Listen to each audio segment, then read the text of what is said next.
The Fox Queen's Ward. Act 1. Chapter 1. The evening Issei Hyoudou died was, by every measurable standard, an ordinary Thursday. He had walked home from school the same way he always did, cutting through the quiet riverside path where the willows draped their long fingers into the water, and the last light of the day turned everything copper and gold. His school bag hung from one shoulder, half unzipped because the zipper had broken 2 weeks ago, and he had not gotten around to fixing it. His tie was loosened.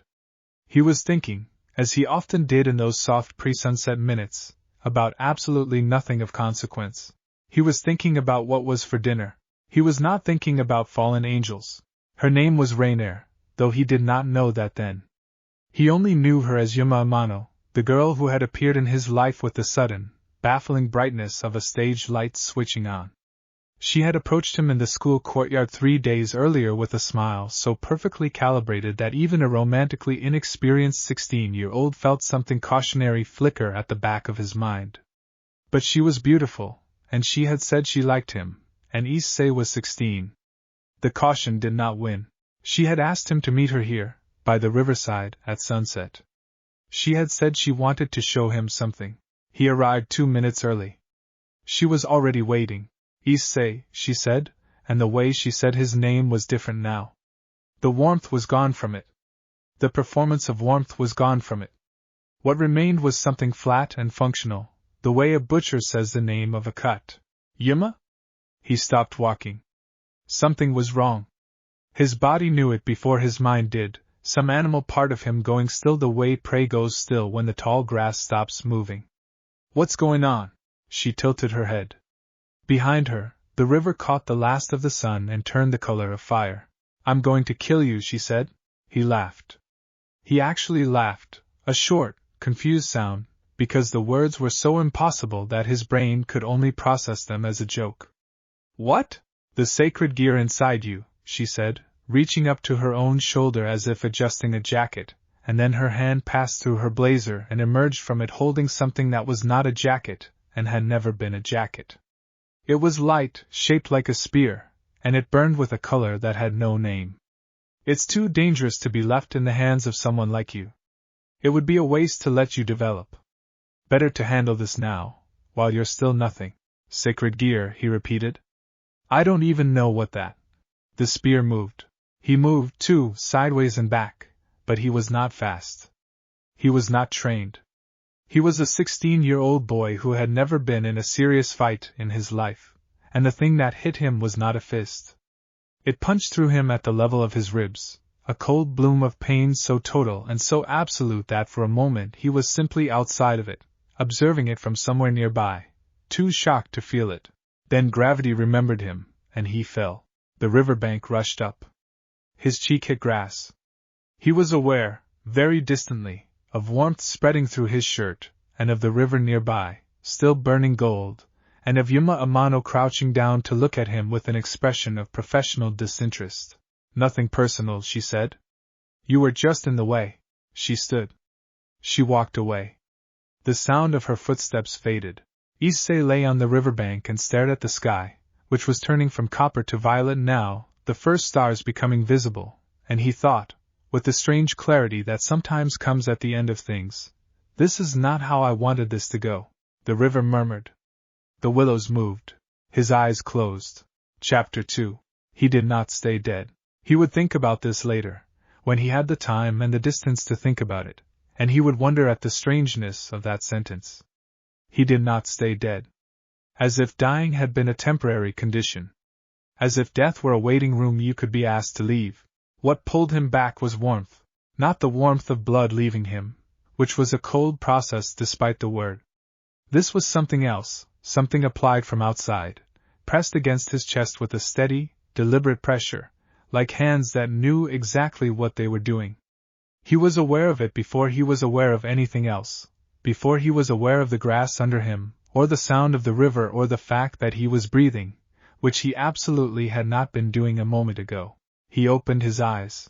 The sky above him was dark now, properly dark, and the stars were out in the dozens. Hanging over him, occluding a small constellation he could not name, was a face. He had a disjointed, not quite real impression of golden eyes and silver white hair, of a quality of stillness that was nothing like human stillness, because human stillness is always impermanent, always on the edge of motion, always about to become something else. This stillness was different. Ancient. Like looking at a mountain and realizing for the first time that mountains are not decorations. Stay awake, said a voice. Female. Low. Entirely without urgency, which he would later identify as one of the more frightening aspects of the situation, because urgency in that context would have meant the outcome was uncertain. He started. Do not try to move. You have already been healed, but the body takes time to accept the repair. If you move before it settles, you will hurt yourself again and I will be irritated. He did not move. The face withdrew slightly, giving him a better view of it, and he registered several additional details in rapid succession. The ears, which were not human ears, which were fox ears, silver white and gently rotating toward him the way a satellite dish rotates toward a signal. The tails, 9 of them, spread out behind this person in a wide, luminous sweep that gathered the starlight and did something complicated with it. The clothes, which were formal in a way that suggested ceremony, dark fabric with gold accents that caught the light from her own tails. You're, he said. Yes, she said. You're a fox. I am Yasaka, she said. Head of the Yokai Alliance. Ruler of Kyoto. And currently, against my better professional judgment, the person who has just spent a considerable amount of divine energy putting your internal organs back into their correct positions. She looked down at him with those golden eyes, and the expression in them was one he would come to recognize over time as her thinking face, assessment and calculation moving behind the gold. You are welcome. Thank you, he said automatically. Why?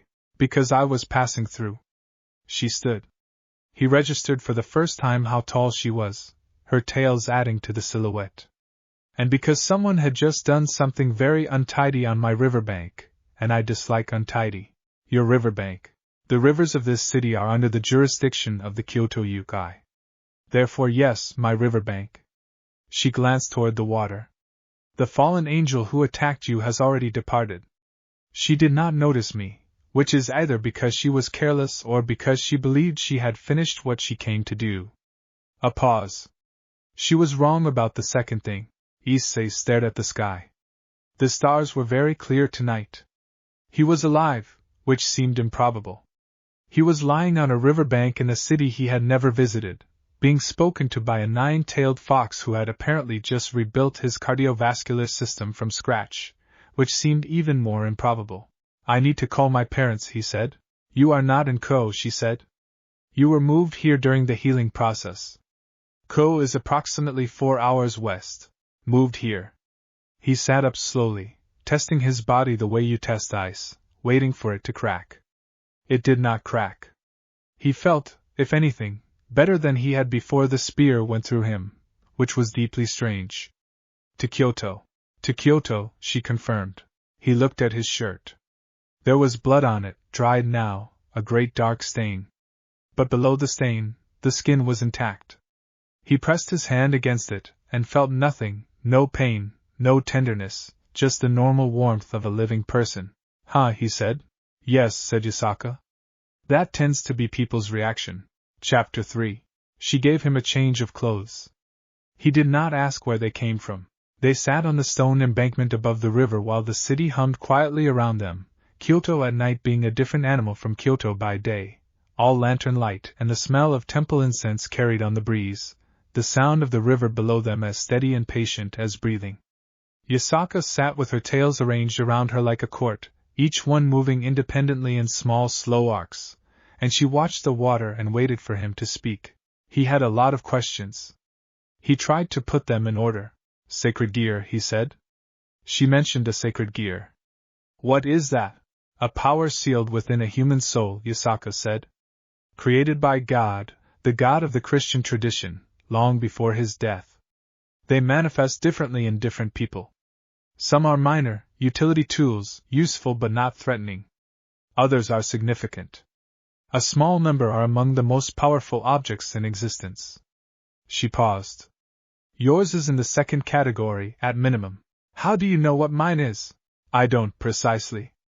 But I know what I felt when I touched your chest to heal you, and it was not quiet. Something in you is waiting to wake up.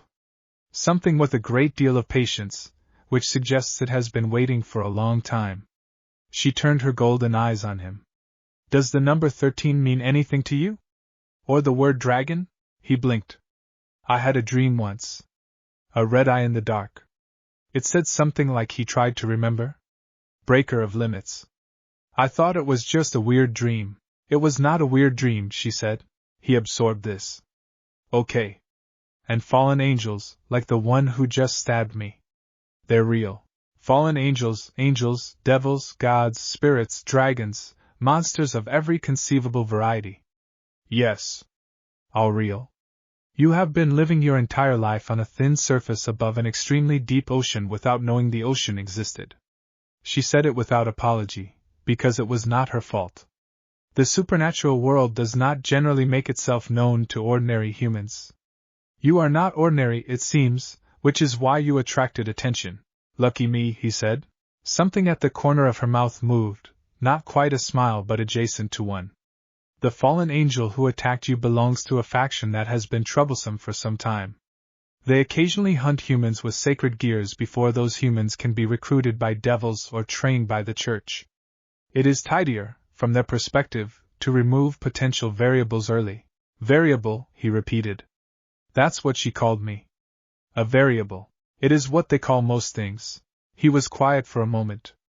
Below them, the river moved with tremendous indifference to everything that had just happened. What happens now? To me? That, said Yasaka, is a more complicated question than it sounds. She looked back at the water. You are now aware of the supernatural world. That awareness, once acquired, cannot be unfastened. The fallen angels who targeted you will eventually discover you survived, which means you are still in danger.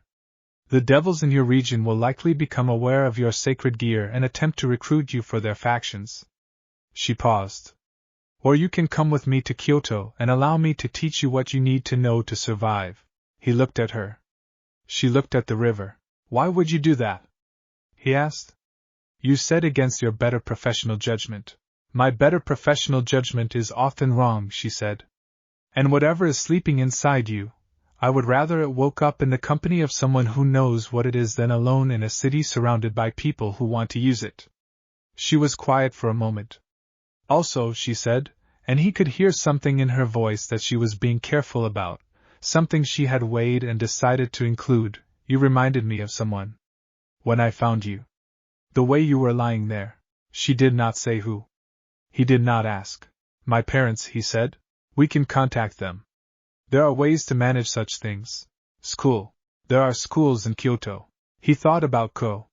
He thought about his friends, his apartment, the school he had been attending since middle school, the town he had grown up in. He thought about Yuma Amano and the light spear and the way she had said, nothing personal. He thought about dying on a riverbank and a woman with golden eyes and 9 tails remaking him from the inside out because she was passing through and disliked untidy. Okay, he said. Okay, she said. Neither of them said anything for a while after that.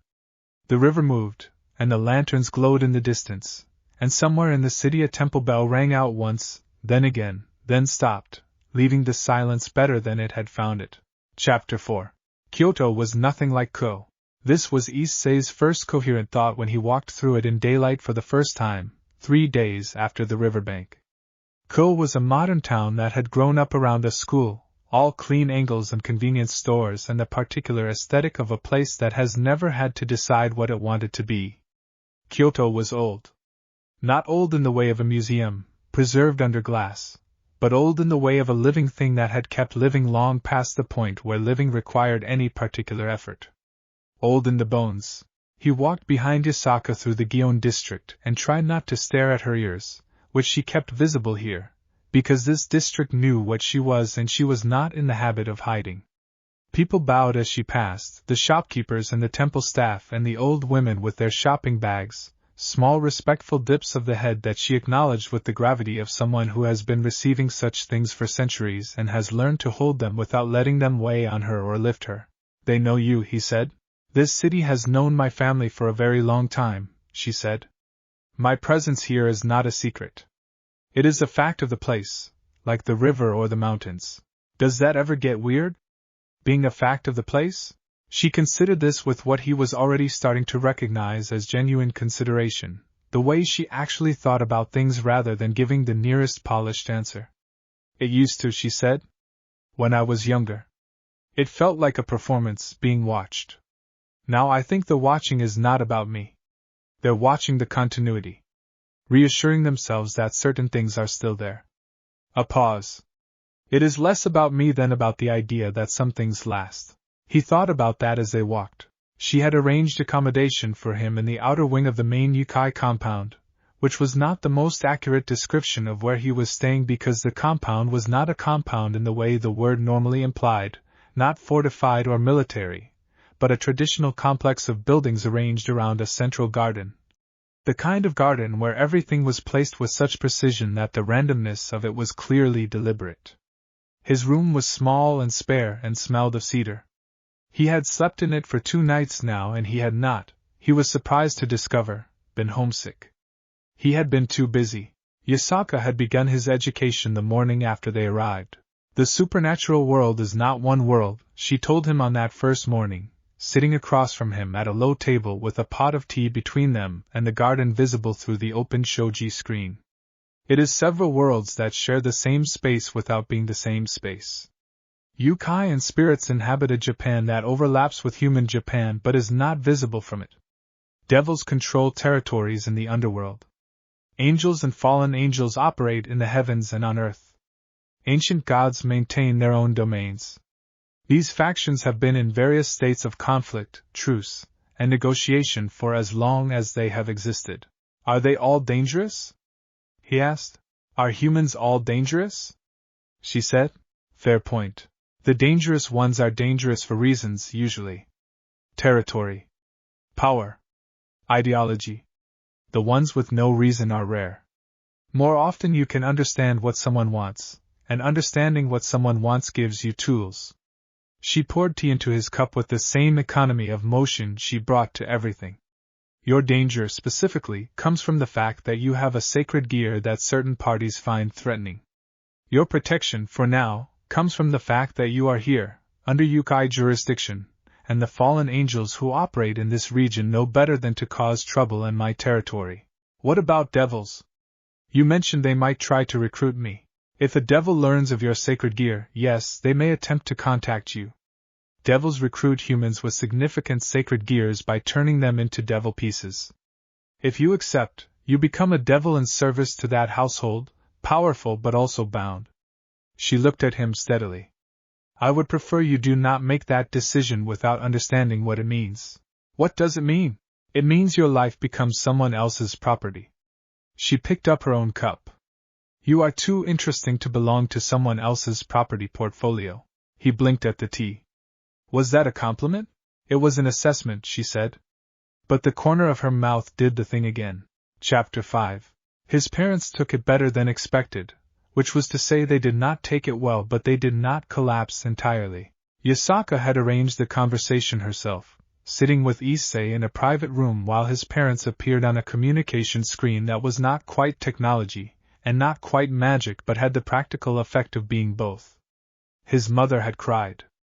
His father had asked 17 questions, several of which were pragmatic enough that Yasaka answered them directly rather than around them. The conversation had lasted 2 hours and had ended with his parents understanding 3 things.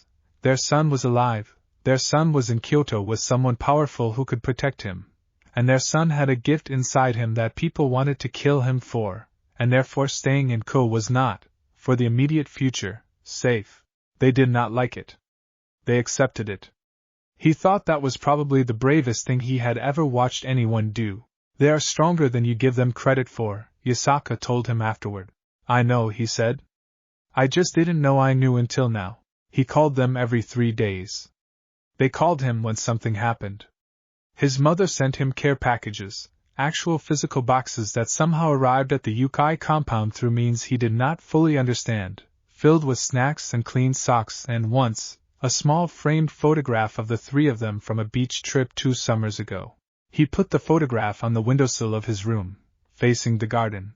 He started at a school in the Gion district, A school that had been accepting yokai-adjacent humans for long enough that his presence in the classroom caused approximately zero reaction from his classmates, some of whom were themselves not entirely human in ways he was still cataloging. The kitsune girl who sat behind him could make small objects levitate when she was bored, which happened fairly often. The boy in the corner window seat had 6 fingers on his left hand, and once, when he laughed at something, his shadow briefly split into 2 separate shadows before reconsolidating. "This is a normal school," Issei said to Yasaka one evening when he returned to the compound. "Define normal," she said, without looking up from the documents she was reviewing. "Never mind," he said.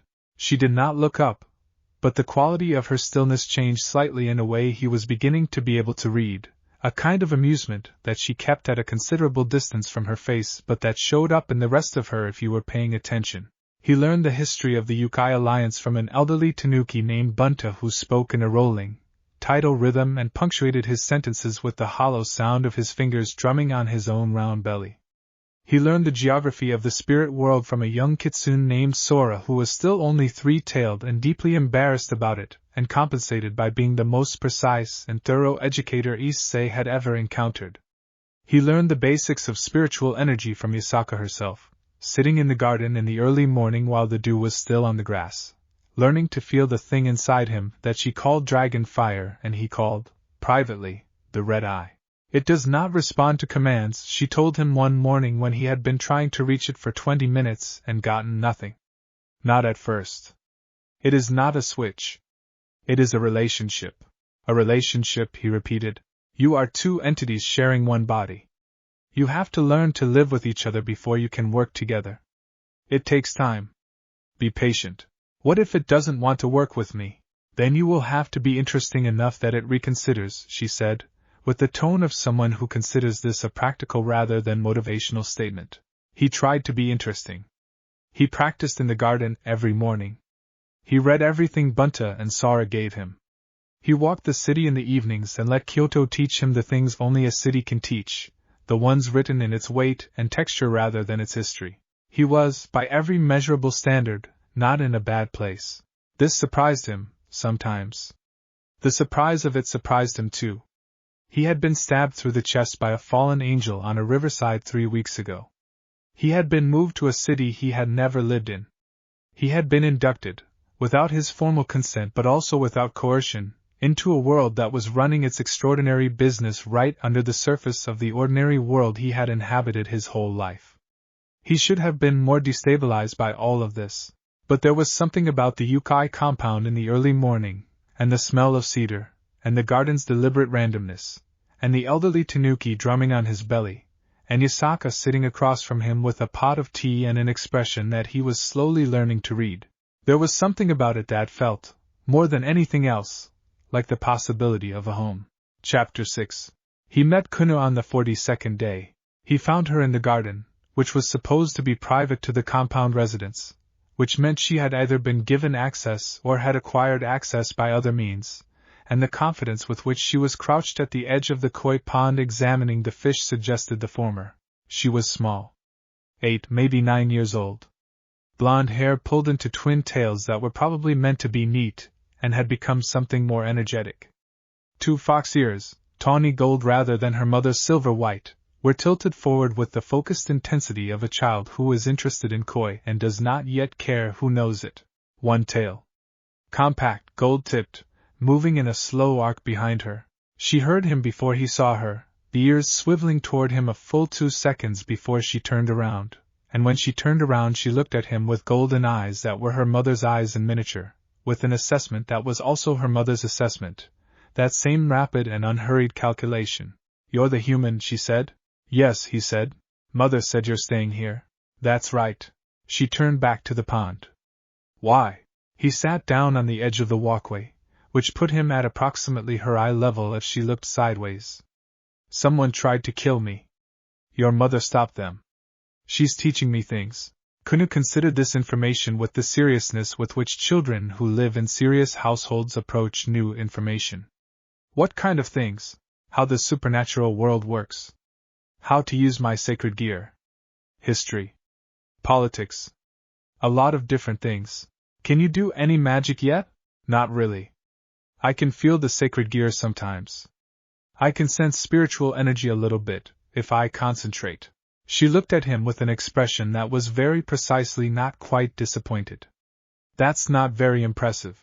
No, he agreed. It isn't. But I've only been at it for 6 weeks.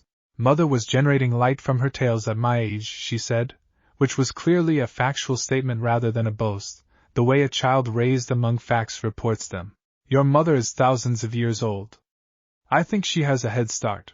Something in Kuna's expression shifted. She looked at the koi again. Do you think she gets lonely? Being that old? He was quiet for a moment. It was a more sophisticated question than he had expected, and it deserved a sophisticated answer, not just the nearest available comfort. I don't know, he said. I think she might. But I also think she's very good at finding things that matter to her, and holding on to them. Kuna looked at him. She found you, didn't she? She said. He did not have an immediate answer for that. She turned back to the koi, which were doing their slow, ornate loops in the dark water, and he sat on the walkway in the afternoon sun and thought about rivers and stars and 9 tails spread out against the dark, and about the word found, and what it meant when applied to a person. Chapter 7.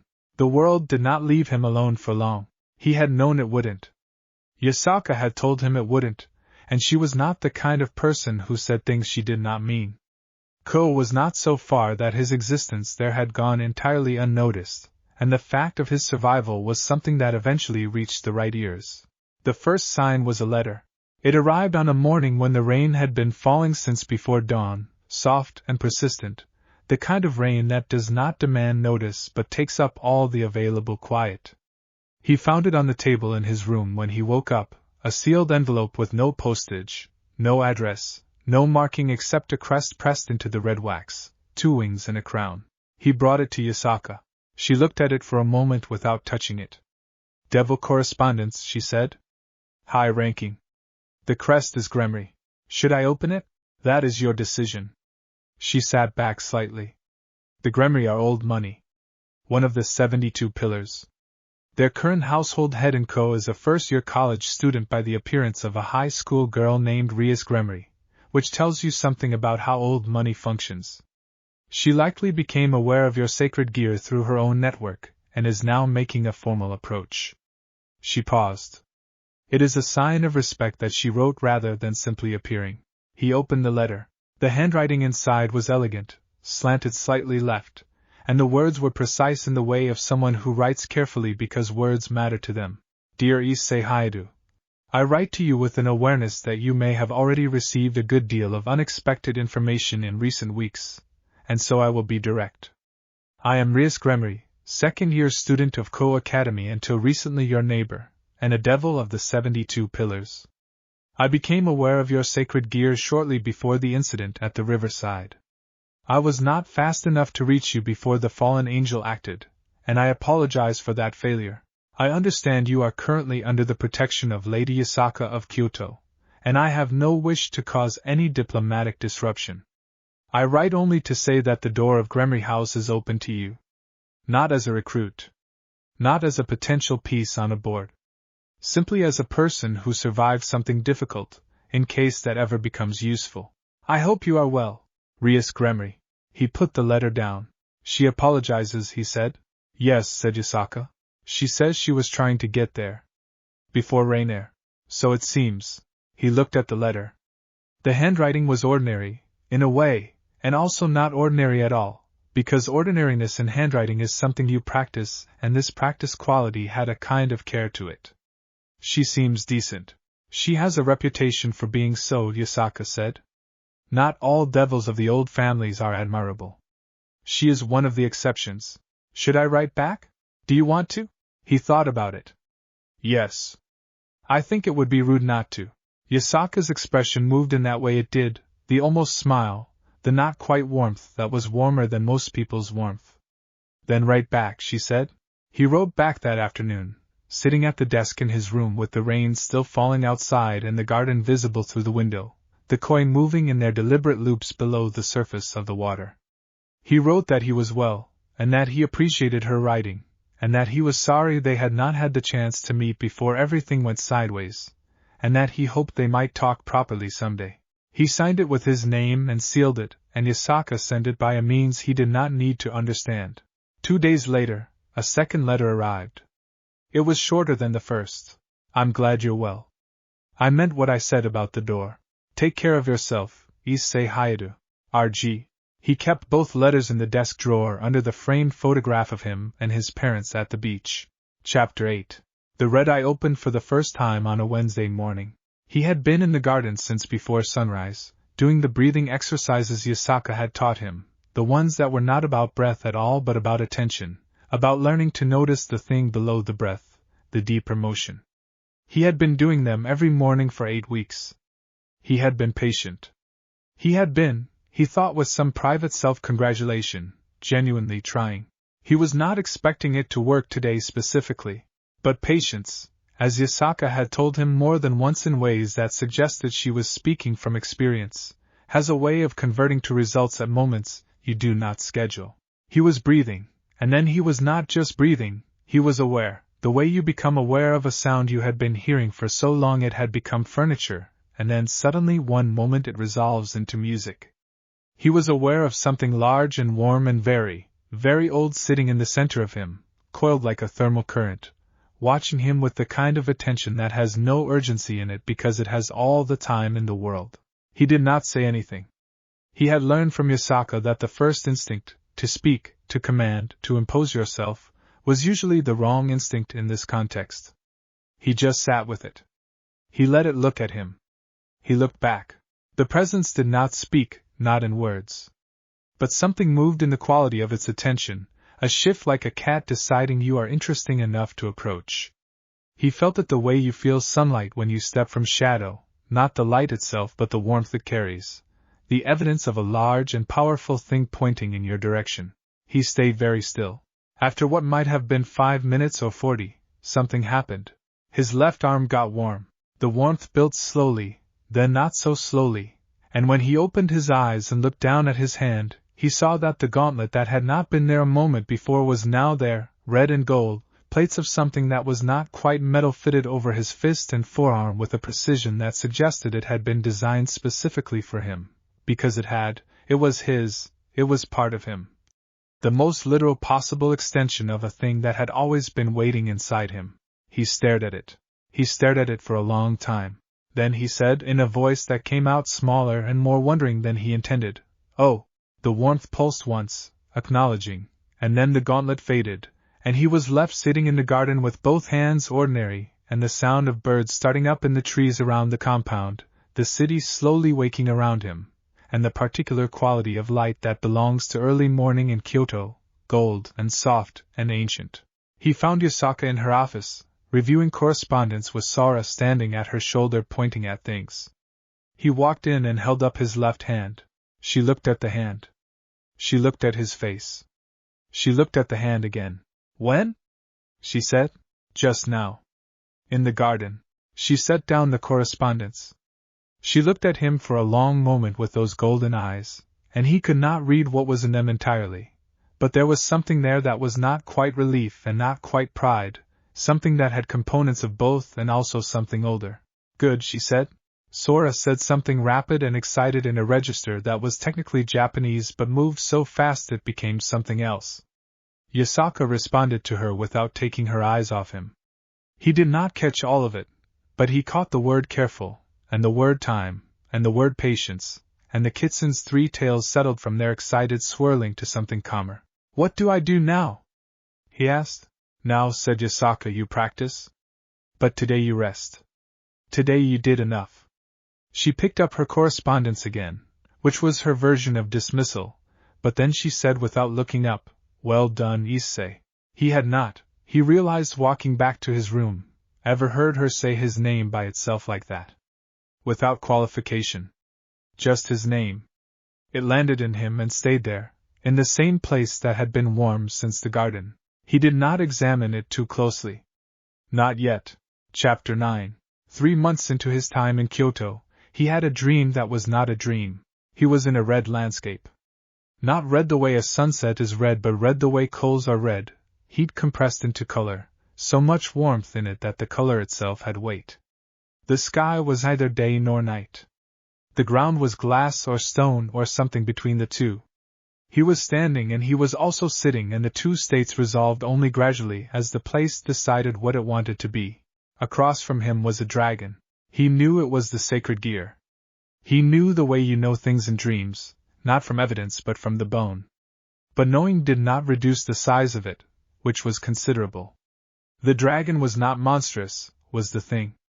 It was enormous and old and burning, scales the color of dried blood and old gold, eyes like twin red suns, but monstrous was not the right word because monstrousness implies wrongness, and there was nothing wrong about this.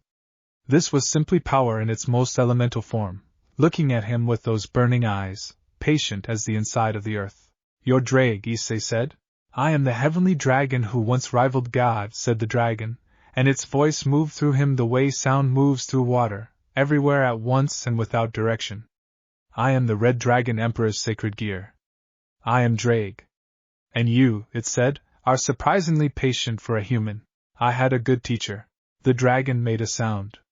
It took him a moment to identify it as something like a laugh. The nine-tailed fox. Yes. She is unusual. A pause. She found you.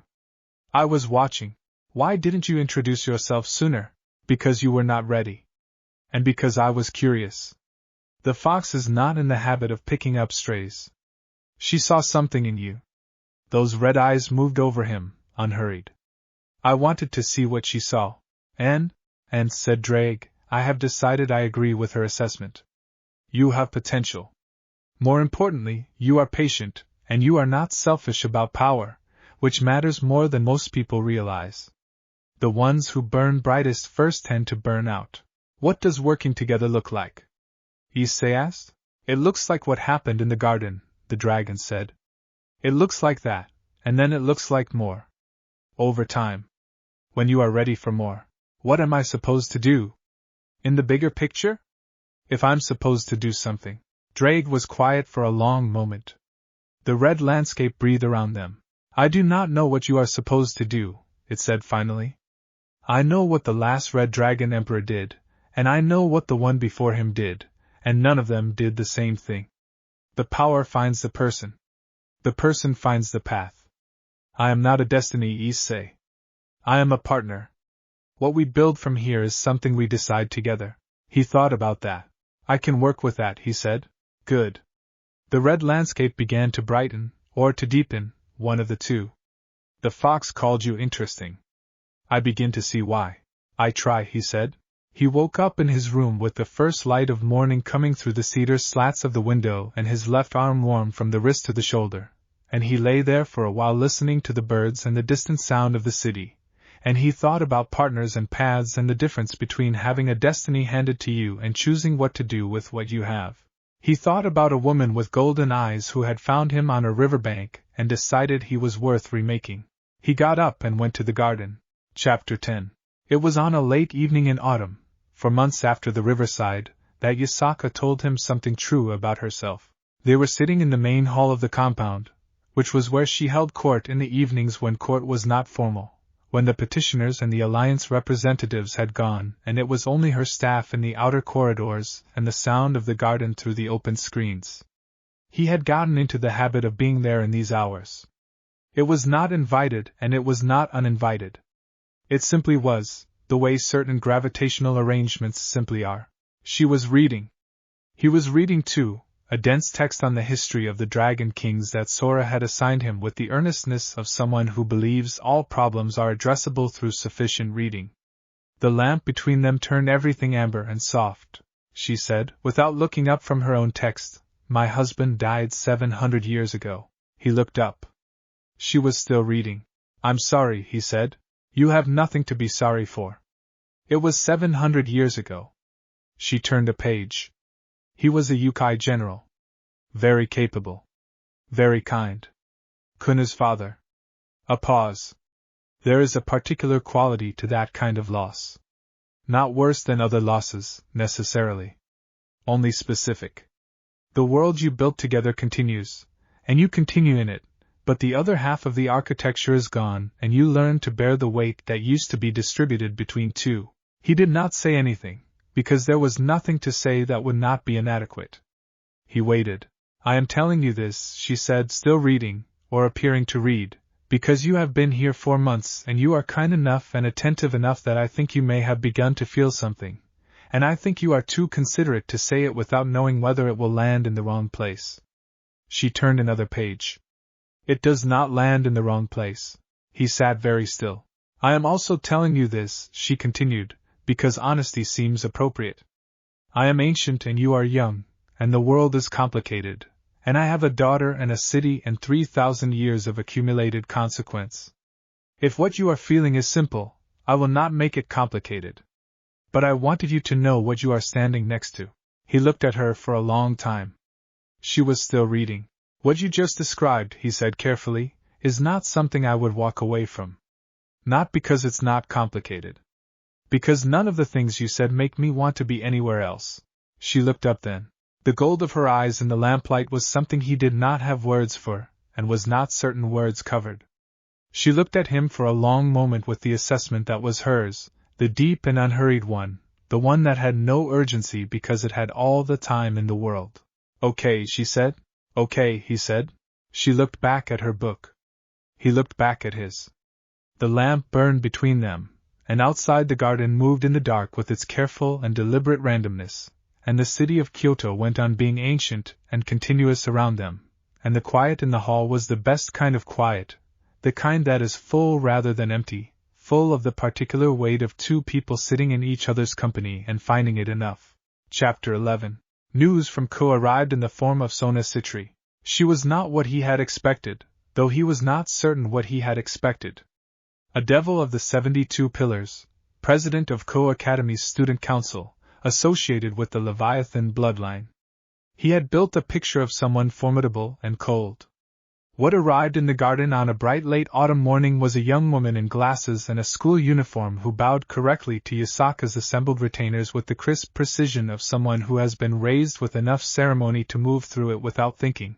She bowed to Yasaka herself with a different quality, deeper, more deliberate, the specific gravity of one powerful person acknowledging another's territory. Lady Yasaka, she said.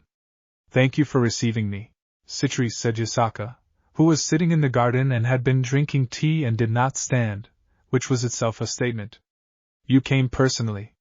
That tells me this is more than a courtesy call. It is. Sona's eyes moved briefly to Issei, cataloguing him. He catalogued her back. There has been increased fallen angel activity in the Ko region. We believe they are still interested in Issei Hyoudu's sacred gear, and we believe they have not abandoned the assumption that he is dead. Her glasses caught the light.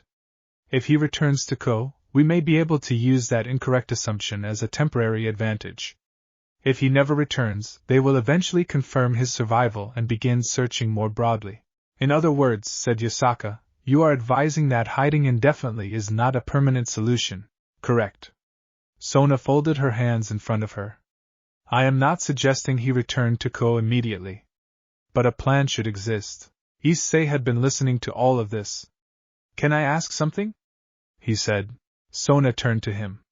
Of course. Why do you care? About me specifically. You're student council president and a devil of a major house. I'm a random human from your school's district. Why does my situation matter to you enough to come to Kyoto yourself? Sona was quiet for a moment. When she answered honestly, which he had not entirely expected. Because Rias Gremory is my best friend, she said. And she has been worrying about you since the night on the riverbank, and she is not the kind of person who worries easily, which means you are either genuinely important, or she has decided you are, and her judgment is generally good. A pause. Also, you have a sacred gear that is going to become significant regardless of what you want, and significant things are better managed than ignored. That's very practical, he said. I am a very practical person, she said, without apology. He looked at Yasaka. She was watching him over the rim of her teacup. I'm not going back yet, he said. I need more time. But I take the point about a plan. A plan seems wise, Yasaka said, with the tone of someone who has been thinking about this already and is gratified to have it said aloud. Sona stayed for 2 hours. She sat properly and drank tea and discussed co-politics with Yasaka in the dry, precise way of two administrators who have extensive overlapping interests and do not need to pretend to like each other to work together effectively. Issei listened and absorbed and said little, adding to the growing map in his head of the world he had been inducted into. Before she left, Sona paused at the gate of the compound and looked at him. Rias said to tell you the door is still open, she said. Tell her I know, he said. And tell her I'm doing well. Sona looked at him for a moment with those precise, assessing eyes. You are, she said, as if confirming it against an internal measurement. Unexpectedly well, given the circumstances. She bowed and departed, her car waiting in the street outside the compound gate, and Issei stood in the garden and watched it go and thought about Ko, which he had not thought about directly in some time, which was itself a kind of information. Chapter 12. Winter in Kyoto was not what he had expected. He had expected cold. Cold came. But it came with a quality he had not prepared for, a kind of focused cold that seemed to sharpen everything rather than mute it, the outlines of buildings more distinct, the colors more precisely themselves, the city becoming more itself as the temperature dropped and the tourists thinned, and what was left was the essential Kyoto, the one that had been here for 1,000 years and would be here for another 1,000. He was running in the mornings now. Running had not been part of his original plan, but Yasaka had mentioned, in the casual way she mentioned things that were actual directions, that physical conditioning was a component of spiritual training, that the body and the spirit were not separate systems, and that neglecting the first created inefficiencies in the second. He had started running the riverside paths. Within 2 weeks, he was covering distances that had seemed impossible on the first morning. Drake had been, he suspected, helping. Are you making me faster? He asked, mid-run one morning, addressing this to the empty air in the way he had gotten used to addressing things he could sense but not see. The warmth in his chest pulsed once. Affirmative. Is that safe? Without formal training? 2 pulses. Working on it. Right, he said, and kept running. The sacred gear emerged more easily now, called up with the same ease as flexing a hand. He was working with Yasaka on learning its properties, which were still revealing themselves in increments. The first and most obvious property was enhancement, the ability to double the power of whatever force was flowing through it at any given moment. Strength, speed, perception, spiritual energy. Whatever he put into the gauntlet, Drake could double it. And continue doubling, Yasaka said during a training session in the compound's practice hall, watching him hold the gauntlet steady while she directed controlled bursts of her own spiritual energy toward it. The theoretical limit is the structural integrity of the vessel. The vessel being me. Yes. So it could kill me. If you used it past your capacity, yes. Most things could kill you if you used them past your capacity. A fast horse could kill you. A sharp sword could kill you. The question is whether you develop the wisdom to know where the edge is. He held the gauntlet up and looked at it. The red and gold of it in the morning practice hall light. The weight of it, which was different from the weight of metal, warmer and more complex. He could feel Drake in it, attentive, waiting, not impatient. Drake, he said. A pulse. Are you okay with this? Being used this way? Being my sacred gear? The warmth in the gauntlet was still for a moment. Then it moved, a long slow bloom of heat that ran from the gauntlet up his arm and spread across his chest, and was the most unambiguous communication Drake had yet offered him, something he could only read as yes, or more precisely, as something like, I am here, and I am here willingly. He looked at Yasaka. She had been watching the exchange. What does it feel like? She asked. Like being held, he said, and was embarrassed by the accuracy of it. Her expression was the one he could read now, the one he had learned over 4 months of paying attention. It was quiet and genuine, and it was directed at him, and it had nothing of distance in it, which was the most remarkable thing, because she was one of the oldest beings he had ever encountered, and she was looking at him the way you look at something you have decided to keep. Good, she said. That is what it should feel like. He lowered the gauntlet, and it faded, and they went back to training, and the practice hall was warm in the cold Kyoto winter, and outside the garden was silver with frost, and the koi moved somewhere below the surface of the pond, slow and patient in the cold.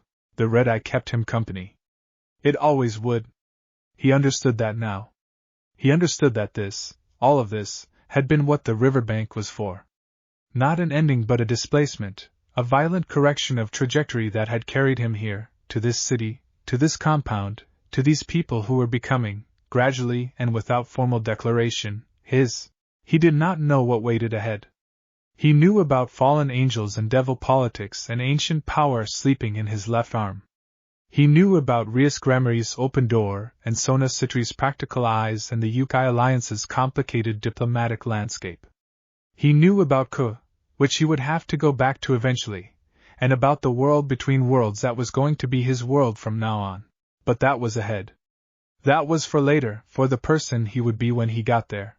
Right now he was here, in Kyoto, in winter, with his palms still warm from a dragon's approval and the knowledge that someone very old and very powerful had looked at him on a dark riverbank and decided he was worth finding. Right now that was enough. More than enough. Right now it was everything. The Fox Queen's Ward. Act 2, Chapter 13. The message from Raynare's faction arrived in the way that hostile messages in the supernatural world tend to arrive, not through any postal system, not through any conventional channel, but through the simple and ancient method of making something happen that could not be explained by any other means. The koi pond froze overnight, in early February. This was not, in itself, remarkable. Kyoto winters could produce such things. But the pond had not frozen in 40 years, and the compound's heating wards, which Yasaka maintained at a constant low burn specifically to prevent such inconveniences, should have made it impossible. And the ice, when the groundskeeper discovered it at dawn and summoned Sora, who summoned Yasaka, was not uniform. It was written on.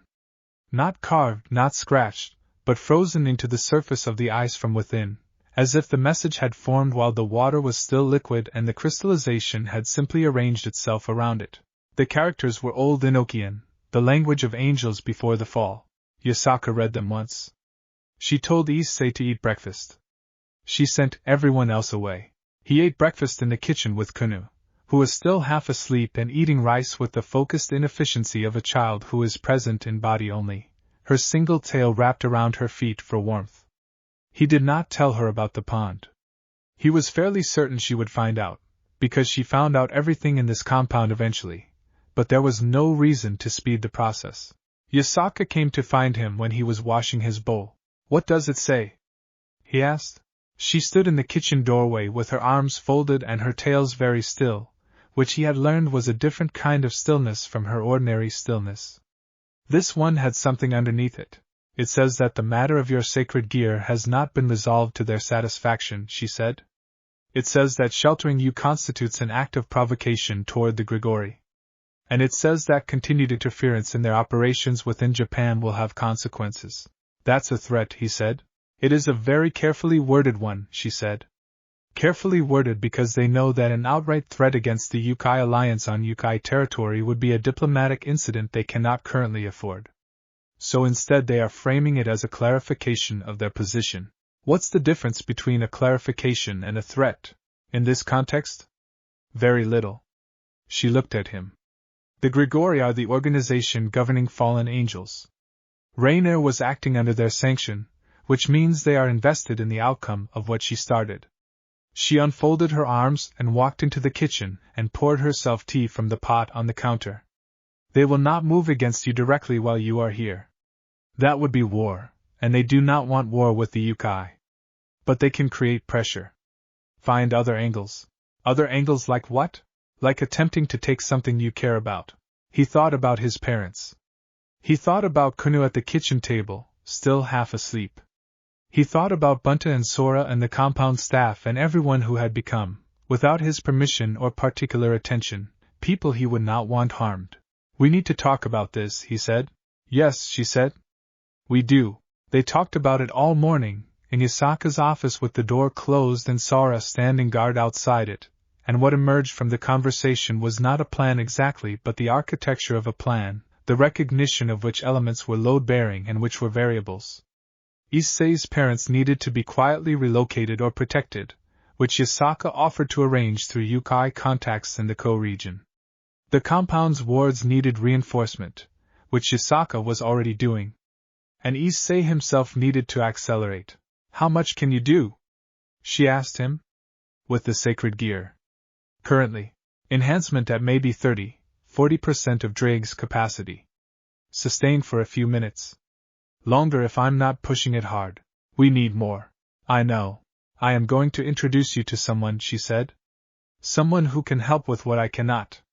My training has been foundational, which is what you needed. What you need now is something more specific. Who? He asked. She was quiet for a moment. Someone who has dealt with sacred gears before. Someone who understands the relationship between vessel and power from the inside. She picked up her tea. An old friend of mine. She will not be easy to work with. But she is very good at what she does. He said. Yes. And Yasaka's expression shifted slightly. A micro-movement he had become practiced at reading, the one that meant something was complicated in a way she had not yet decided how much to tell him. Her name is Tiamat. She is a dragon king. He sat with that for a moment. A dragon king, he said. Yes. And your friends. We have an arrangement of mutual respect that has lasted several centuries, she said. Whether that qualifies as friendship is a philosophical question I have not resolved. Right, he said. Okay. When do I meet her? Chapter 14. Tiamat arrived on a Thursday. She did not announce herself. She simply appeared in the garden at mid-morning, seated on the edge of the koi pond as if she had been there for hours. A woman of indeterminate age with blue-black hair and eyes that were not the right color for eyes. A deep iridescent gold blue that had no single answer when you looked at it. She was wearing ordinary clothes, a dark jacket and trousers, which seemed like a significant understatement for a dragon king. But then Issei was learning that the most powerful things often dress simply. She was looking at the koi. He stood in the garden entrance, and looked at her for a moment, and then said, Tiamat? She did not turn around. The dragon inside you is very old, she said. I can hear him from here. He sounds like a continent that has decided to start moving. A pause. He also sounds impatient. He has been impatient since I arrived. I think he knows who I am. Issei looked at his left hand. The faint warmth there confirmed it. Drake was paying attention in a way that was different from his usual low background attention, more alert, more focused, something in him sitting up. He knows who you are, Issei said. Of course he does. She turned around. Her eyes were doing the color thing up close too, not settling. We have history. The old dragons all do. We spent several eons in each other's company and opinions were formed. She looked at him with those impossible eyes and the assessment in them was unlike Yasaka's, not slower or faster but differently shaped, evaluating something other than what Yasaka evaluated. You are younger than I expected. I keep being told that. You are also less frightened than I expected. Most humans who have been in the presence of a dragon king at least show a fear response. You're just standing there. I died a few months ago, he said. It adjusts your baseline. Something moved in her face. Yes, she said. I suppose it would. She stood. She was not especially tall. Sit down. I am going to look at what Drake is doing in there, and then I am going to tell you what needs to happen next. He sat on the edge of the pond where she had been sitting. She stood across from him, and did something he could not see the mechanism of but could feel the effect of, something reaching into him without touching him, a careful inspection. Drake was very warm suddenly. Recognized. The feeling was like two people who know each other well passing in a corridor, the small spike of attention that is not reunion but acknowledgement. He is not fully awake, Tiamat said, after several minutes of this inspection. He is aware. He is present. He has established communication. But the deeper capacities are still dormant. The doubling you have accessed is the outermost layer. She folded her hands. The full Welsh dragon, the heavenly dragon who fought the vanishing dragon to a standstill, the entity that God himself found threatening enough to seal. That is still sleeping. How do I wake him up? You don't, she said. Not directly. The awakening of a sacred gear at full capacity is not something you force. It is something that happens when the vessel is ready. What you can do is prepare the vessel. She looked at him steadily. Which means preparing you. And by preparing you I do not mean training you to lift heavier weights, I mean preparing you here. She touched her own chest, and here, she touched her temple, and here, she touched the space between her eyes. The body, the mind, and what holds them together? What holds them together? He asked. Different things for different people. She glanced at the house. At where Yasaka was, somewhere in it. Sometimes it is purpose. Sometimes it is someone. Usually it is both. She looked back at him. You are not lacking in that department, I would say. He did not answer. She continued. I will stay in Kyoto for 8 weeks. I will work with you every morning, 3 hours, and I expect your full attention. In return I will give you mine, which is not a small thing. She met his eyes. I am doing this as a favor to Yasaka. I would not do it for anyone else. Why for her? Tiamat was quiet for a moment. Because she asked me to, she said. And she does not ask for things lightly. In several centuries, she has asked me for approximately 3 things. This is the third. She looked at him with those shifting eyes. Whatever she sees in you, I am willing to trust her judgment long enough to find out if she is right. And if she's wrong? She is not wrong, said Tiamat, with the flat certainty of someone who has known Yasaka for several centuries. She is occasionally early. But she is not wrong. Chapter 15. Tiamat's training was nothing like Yasaka's training. Yasaka's training had been patient and architectural, building foundations the way you build a building, one layer at a time, each one dried and set before the next was added. She had given him time to find his own relationship with Drake, had believed, correctly, that the relationship needed to form naturally. Tiamat's training was more like being handed a map to a territory you had already been walking through and being told, now walk it again knowing what you know.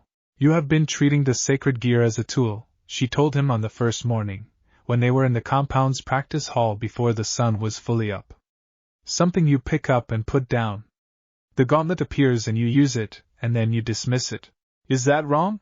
It is incomplete. She was walking a slow circle around him with her hands behind her back, not threatening, just observing from all angles. Drake is not a gauntlet. The gauntlet is the part of him that exists in physical space. Drake is a heavenly dragon, one of the 2 most powerful non-divine entities to ever exist. He is not housed in you. He is woven into you. The distinction matters because a tool can malfunction. Something woven into you can only be separated from you at the cost of both. Issei held that. Okay. I want you to access the sacred gear and keep it manifested for the entire session. 3 hours. Whatever else we do, the gauntlet stays. I've never done that. You haven't needed to. Now you need to. She stopped circling. Begin. He reached for Drake. The warmth was immediate, as it always was now, Drake responsive in the way of a partner who has grown used to being called. The gauntlet emerged on his left arm, red and gold, the jewel in the back of it pulsing with a slow, steady light. Good, she said. Now come at me. He blinked. What? Come at me. I want to see how you move with it. Where it feels heavy. Where the weight distribution pulls you off center. She watched him. I am a dragon king. You cannot hurt me. Do not worry about pulling your punches. He came at her. What followed was more informative than any classroom session he had ever attended, if by informative you meant the information was delivered through repeated contact with the floor of the practice hall. She was not cruel about it. She was precise. Every time he went down she said there, or there, identifying the exact point where his balance had failed, or his reach had been wrong, or the gauntlet's weight had shifted his center in a way he had not accounted for. She let him get back up. She waited until he was ready. Then she corrected him again. You favor your right, she said, after the 7th correction. When you reach with the gauntlet arm you pull your right shoulder back. You are compensating for something. I've always been right-handed. Yes, but the gauntlet is not a left hand. It is a weapon. You are trying to balance it like a hand. Balance it like what it is. He tried again. Better. Not good. Better. They worked like this for 3 hours, and at the end of 3 hours the gauntlet had stayed manifested the entire time, which he had not been certain was possible, and he was exhausted in a way that was different from ordinary physical exhaustion, layered, affecting parts of him that were not muscle. Good, she said. Go eat. Sleep this afternoon if you can. Tomorrow we do it again. What are we working toward? In 8 weeks? In 8 weeks, she said, I want you to be able to sustain enhancement at 80% capacity for 10 minutes without your body breaking down. And I want the gauntlet to feel like your hand. Not like a weapon you are carrying. Like a part of you. She looked at him. If you can do those 2 things, you have the foundation for what comes next. What comes next after that? The rest of your life, she said, without particular drama, and went inside. Chapter 16. The thing about Tiamat that took him 2 weeks to identify was that she was, underneath the draconic precision and the shifting impossible eyes, genuinely interested in him as a person. She did not show it the way Yasaka showed it, which was warmly and through sustained attention. She showed it the way someone shows an interest in a natural phenomenon, the way a geologist is interested in a rock formation, not cold but not personal either, observational.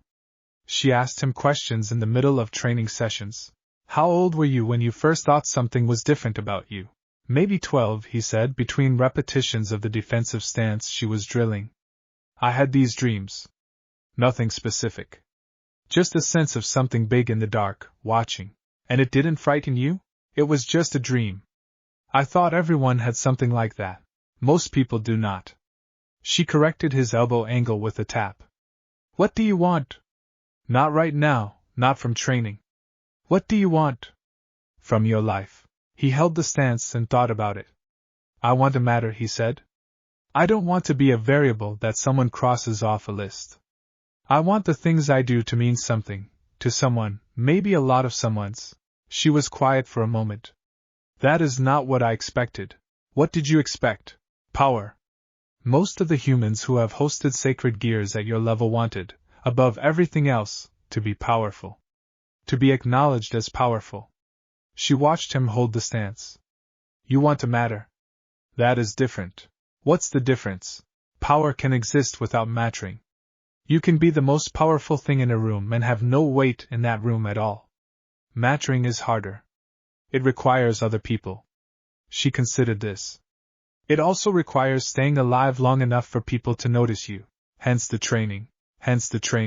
In the evenings, after Tiamat's sessions and the rest of his ordinary schedule, he had taken to walking the outer garden with Yasaka, a habit that had established itself in the early days of winter and had not been mentioned or formalized, just continued.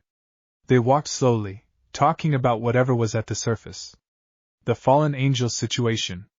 Kunu's recent report card, which had been excellent in everything except patience, which her teacher had noted with diplomatic understatement. The status of the Alliance's various diplomatic arrangements. What he was learning from Tiamat. She asked me what I want, he told Yasaka one evening. What did you tell her? That I want to matter. To mean something. Yasaka walked. The gravel of the garden path was light under their feet. And do you? Currently. He looked at her. She was looking at the garden, at the way the winter moon came through the bare branches of the plum trees and made the frost on the ground look like something deliberate. Yes, he said. She nodded once, the small nod she used when something had been confirmed against an internal measurement she did not share. Good, she said. Then you already have the answer to the question she was actually asking. He thought about that as they walked. What question was she actually asking? Whether what you carry is worth defending. She stopped walking. She looked at him. The moonlight and the frost and the plum trees made the moment feel like something out of a painting, too composed, too complete. Tiamat does not teach people who have nothing worth preserving.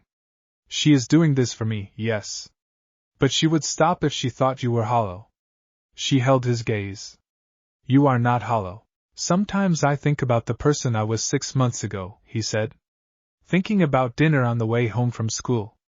Not knowing any of this existed. I wonder if that person would recognize me. Would you want him to? He considered it. I think I'd want him to see that it didn't break me, he said. That's enough. She looked at him for another moment. Then she resumed walking. He walked beside her, and the frost held the moonlight, and the plum trees stood patient in the winter, and the city moved around them with its ancient and continuous life, and he thought that if 6 months ago him could see this, he would not understand it, not any of it, and that was fine. Some things take time to become legible. Chapter 17.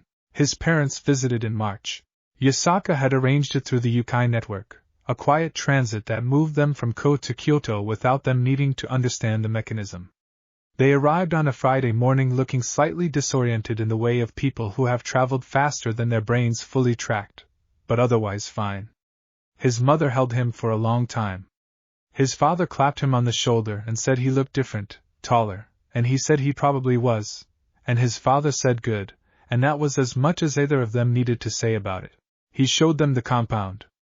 His mother was deeply interested in the garden.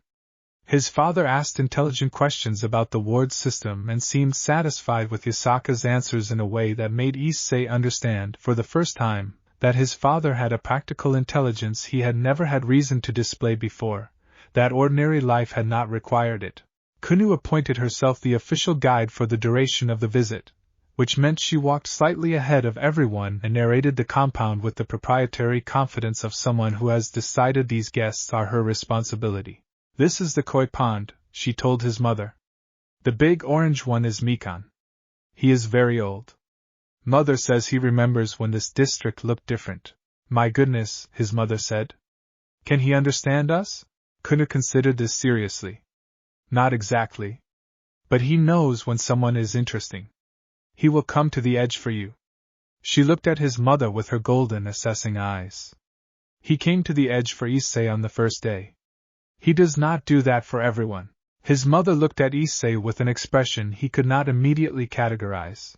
At dinner that evening, which was served in the main hall with a formality that Yasaka had calibrated carefully, not so formal as to be intimidating, not so casual as to suggest she had not thought about it, his mother said to Yasaka, "Thank you. For what you did. For what you're still doing." Yasaka said he did not need much. He already had everything important. We are only giving him the context for it. His mother looked at him again with the uncategorizable expression. Later, when his parents had gone to their guest rooms and the compound had settled into its late evening quiet, he found his mother in the garden, looking at the koi pond. Mikan was indeed at the edge. She cares about you, his mother said. Yes, he said. She is very old. Yes. You care about her. He sat down on the edge of the walkway. Mikan moved along the edge below him, slow and ornate. Yes, he said. His mother was quiet for a while. Are you happy? She asked. He thought about it properly. Not the reflexive fine, not the diplomatic very good. He thought about the garden in early morning and the smell of cedar, and Tiamat's 3-hour sessions and drank warm in his chest, and Kunu at the kitchen table eating rice and Yasaka's almost smile. Yes, he said. I really am. She nodded. She sat down next to him on the walkway. They watched Mikan together in the cold March night, and it was, he thought, a very ordinary thing to do, and also not ordinary at all. Chapter 18. The attack came in the 3rd week of March.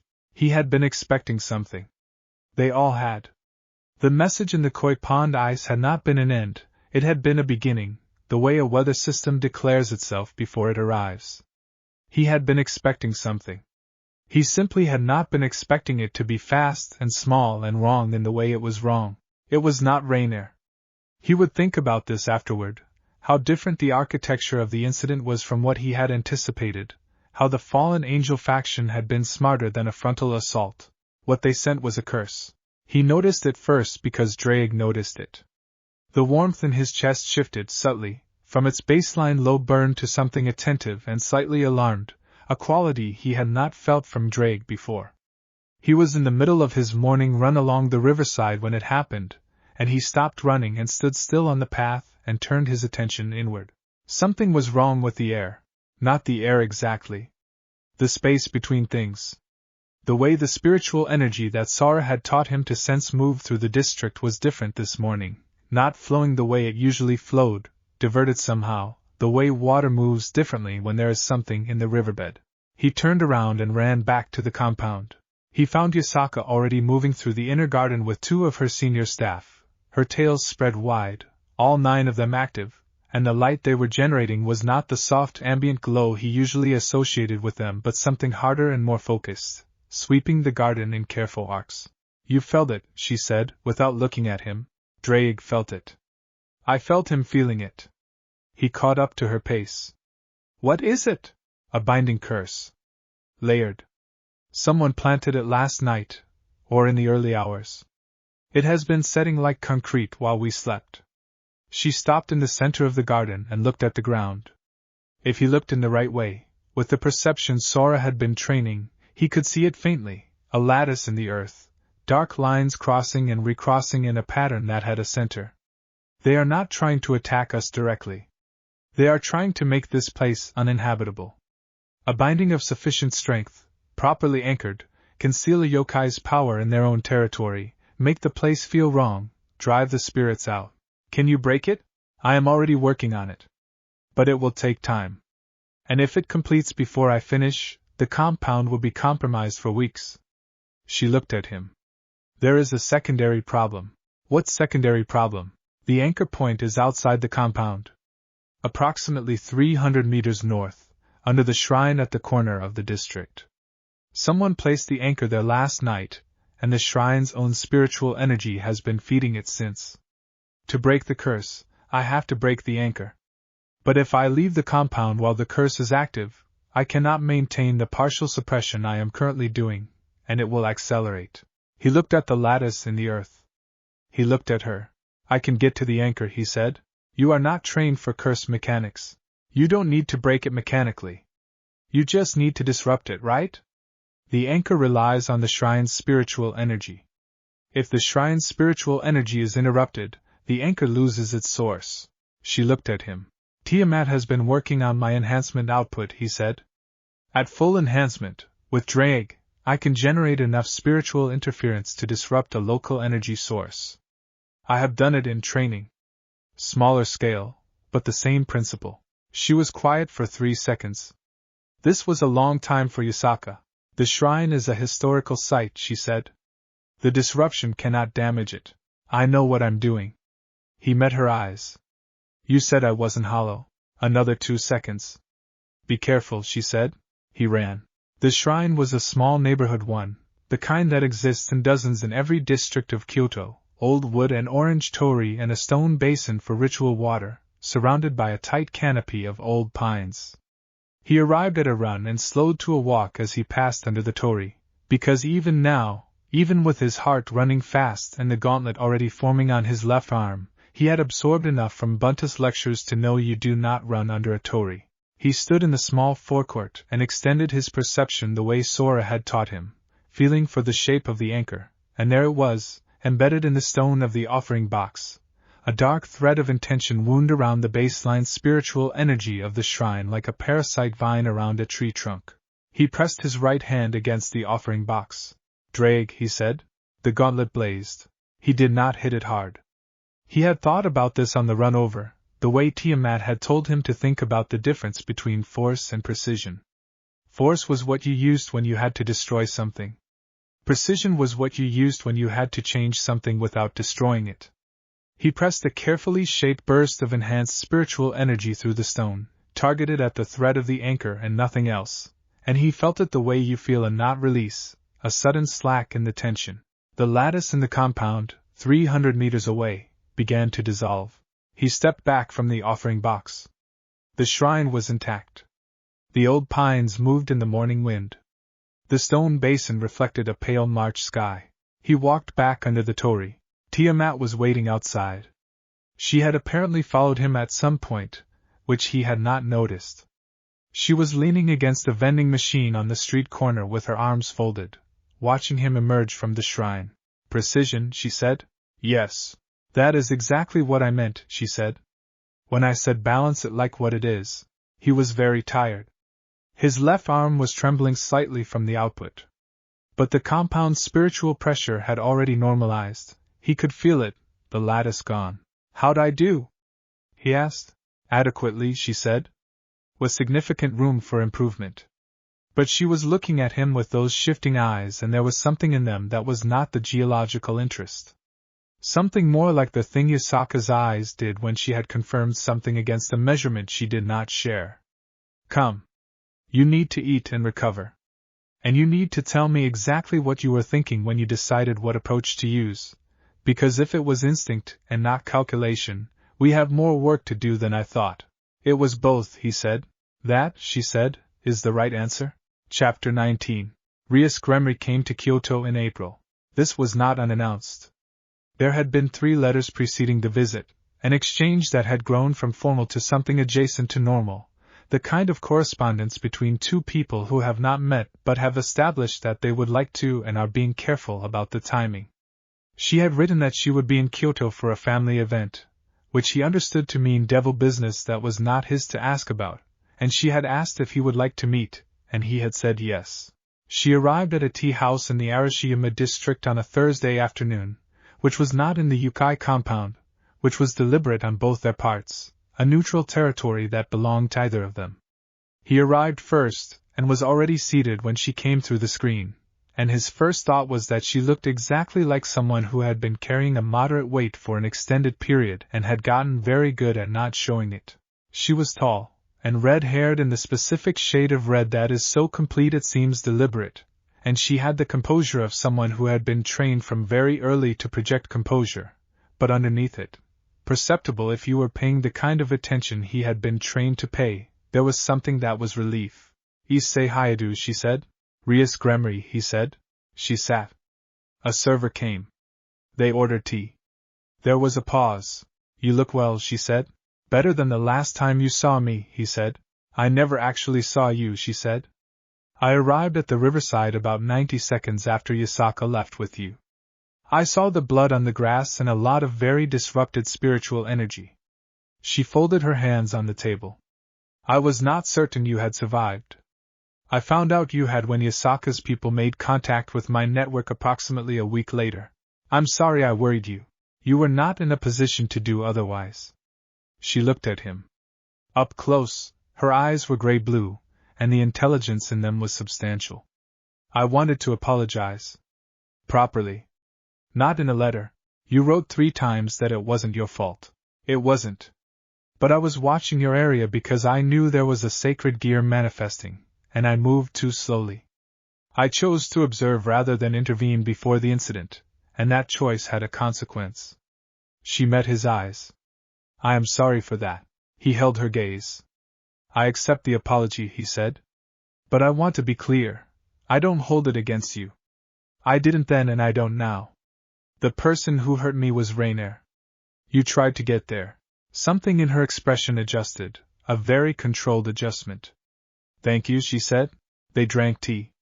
Outside the tea house, Arashiyama moved in the spring afternoon, tourists and bamboo and the river visible through the screen, everything green now that March had passed and April was established. Can I ask you something? He said. Yes. When you came to Kyoto. The official reason was a family event. The unofficial reason is also this meeting. But I have the sense there's a third reason.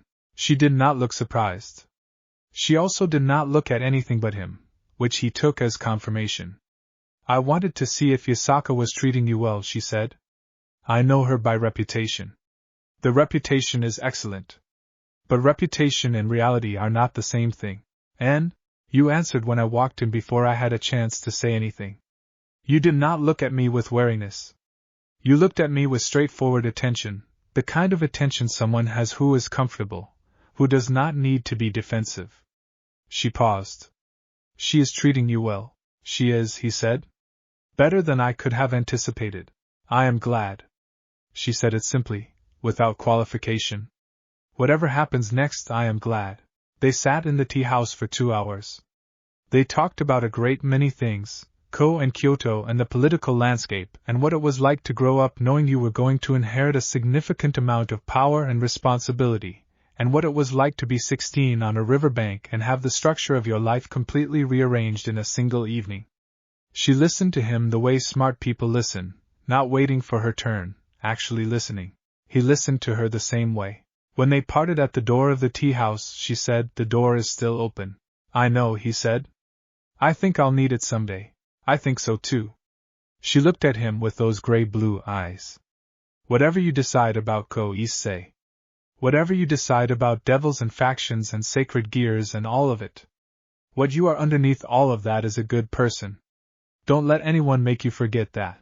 He thought about it for a moment. Then he said, "You're a good person too. I think you know it, but I think it helps to hear it." She blinked. Then she smiled. And it was a real one, the kind that a person who has been projecting composure for extended periods does not do professionally. Goodbye, Issei. Goodbye, Rias. Chapter 20. Tiamat's 8 weeks ended on a Wednesday. He woke early and went to the practice hall before she was there, which had become his habit, and he ran through the forms she had taught him alone first, the way you test a path before you invite someone to walk it with you. The gauntlet held steady for the full session. His balance was where she wanted it. The enhancement output at 80% was sustained, controlled, the way Drake moved in him now fluid and practiced rather than effortful. She arrived. She watched him run the forms. She said nothing. When he finished, she said again. He went again. She watched the second pass with the geological attention, noting, cataloging. When he finished, she stood still in the center of the hall for a long moment. "Adequate," she said. "You said adequate last time and meant good," he said. "I say adequate when I mean adequate," she said. "This is good." "I say good when I mean good." She looked at him with those impossible eyes. "That was good, Issei." He let out a breath. "The foundation is complete," she said. "What you build on it is your responsibility now. You have the stability, the precision, and the sustained output. What comes next will not be something I can teach you, because what comes next is specific to your path, and your path is not mine. What will it look like? When it comes? I don't know exactly. A significant challenge, usually. Something that requires more than training, something that requires the decision to use what you have." She paused. "When that moment comes, you will know. Because you will feel Drake respond to it the way he has never responded to anything before, and what you will have to do is not fail to meet him." "That's not very specific guidance," he said. "No," she agreed. "It is not." She turned to go. Then she stopped. "There is one more thing." "What?" She looked at him from the doorway of the practice hall. The morning light came through the high windows and did something complicated with her hair. "Drake chose you," she said. "Not because you were the most powerful available vessel, not because the timing was convenient. Sacred gears do not operate on those principles. They chose because of something specific in the person." She held his gaze. "Whatever that thing is in you, do not let this world take it. The supernatural world is very good at taking things from people, chipping away at what made them particular until they are only what they are useful for." A pause. Yasaka kept what she was. "Through everything. I wanted you to know that it is possible." "Thank you," he said. "For being here." "For the 8 weeks?" She nodded once. "Thank Yasaka," she said. "I did this for her." She left. He stood in the practice hall with the gauntlet still manifested on his left arm and the morning light on the floor around him, and he thought about what she had said, about Drake choosing, and about the particular thing in a person, and about Yasaka who had kept what she was through everything. He thought he was beginning to understand what that thing was. He dismissed the gauntlet and went to find her. Chapter 21. Spring settled into Kyoto the way it always did, as if it had been considering its options and had finally made up its mind, and the city responded with the particular intensity of a place that knows how to do spring correctly. Plum blossoms first, and then the long cascade of cherry. And the smell of the Kamo River changing quality, as the temperature shifted from winter's cold specificity to something warmer and less decided. Issei had been in Kyoto for 6 months. He knew the compound the way you know a place you live rather than a place you visit, its sounds and rhythms and the particular way light moved through its rooms at different hours. He knew Bunta's teaching schedule and Sora's organizational habits, and which of the compound staff made the best breakfast, and which of the koi would come to the pond's edge for which person. He knew Kuna's school schedule and her homework patterns, and that she was deeply competitive about calligraphy in a way she considered too undignified to admit. He knew Yasaka's morning habits and her evening habits and the difference between the thinking face and the listening face and the one she made when something had surprised her, which was rare enough that he had catalogued it carefully the 3 times he had seen it. He knew that he was not going home to Ko. Not because he could not. The fallen angel pressure had not disappeared, but it had been neutralized to a manageable level, and Sona Citri's assessment from the winter had been correct that hiding indefinitely was not a permanent plan. He could go back to Ko. Rias's door was open. There was a place for him there, in the architecture of the devil faction politics, as a powerful free sacred gear who could choose his alliance. He could go back. He knew that when he went back, which he would eventually, it would not be as a return. It would be as something else. As a person who belonged somewhere, and was extending his range. As someone from Kyoto. He had not said this to Yasaka directly. He had not needed to. There are things that are said and things that are simply understood, and this one had moved from unsaid to understood over months of shared mornings and garden walks and lamplight evenings in the main hall. She had not asked him if he was staying. He had not said he was. He had just stayed, and kept staying, and she had not indicated, by word or expression or the small precise adjustments of her behavior that he was now fluent in reading, that she wanted him to do otherwise. One evening in mid-April, walking the garden after dinner while Kunu was inside finishing homework she had claimed to have already finished, Yasaka stopped under the largest cherry tree in the compound, which was old enough that the trunk had developed the sculpted dignity of extreme age, and she looked up at the blossoms. "You are not going back," she said. "Not permanently," he said. "I'll go when there's a reason. But this is where I am." She looked at the blossoms. They moved in the light evening wind, a soft continuous motion, each individual flower distinct and the whole of them together a kind of weather. "Good," she said. He stood next to her and looked up at the blossoms too. "Yasaka," he said. "Yes. I want to say something." She waited. She was very good at waiting. "I came here because you found me on a riverbank and decided I was worth the trouble. I stayed because Kyoto is extraordinary and the compound is good and the education is everything I needed. But the reason I am choosing to stay," he said, "is you. Not the city. Not the compound. Not even Drake or the training. You." He looked at her. She was still looking at the blossoms. "I wanted to say that clearly. Because I think you deserve to hear it clearly, not implied, not just understood." She was quiet for a long time. The cherry blossoms moved. "When I was young," she said finally, "someone told me that very old things cannot grow new attachments. That the heart calcifies with age, becomes preserved rather than alive." She paused.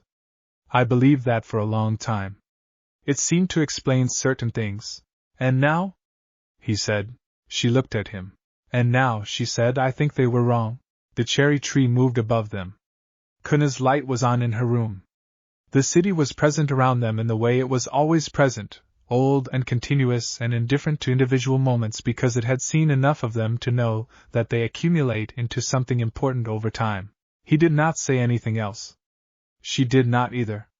They stood under the cherry tree and watched the blossoms until the evening deepened, and then they walked back inside together, and the garden held the moment the way old gardens hold things, without display, without comment, just holding. Chapter 22.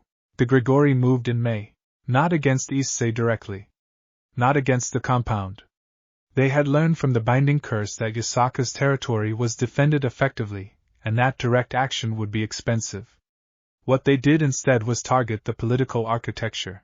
The move came through a neutral third party, a representative of the Chaos Brigade, the loose coalition of supernatural malcontents that had been causing low-level disruptions across faction territories for several years. The representative arrived at the Yokai Alliance's formal session in mid-May with a proposal.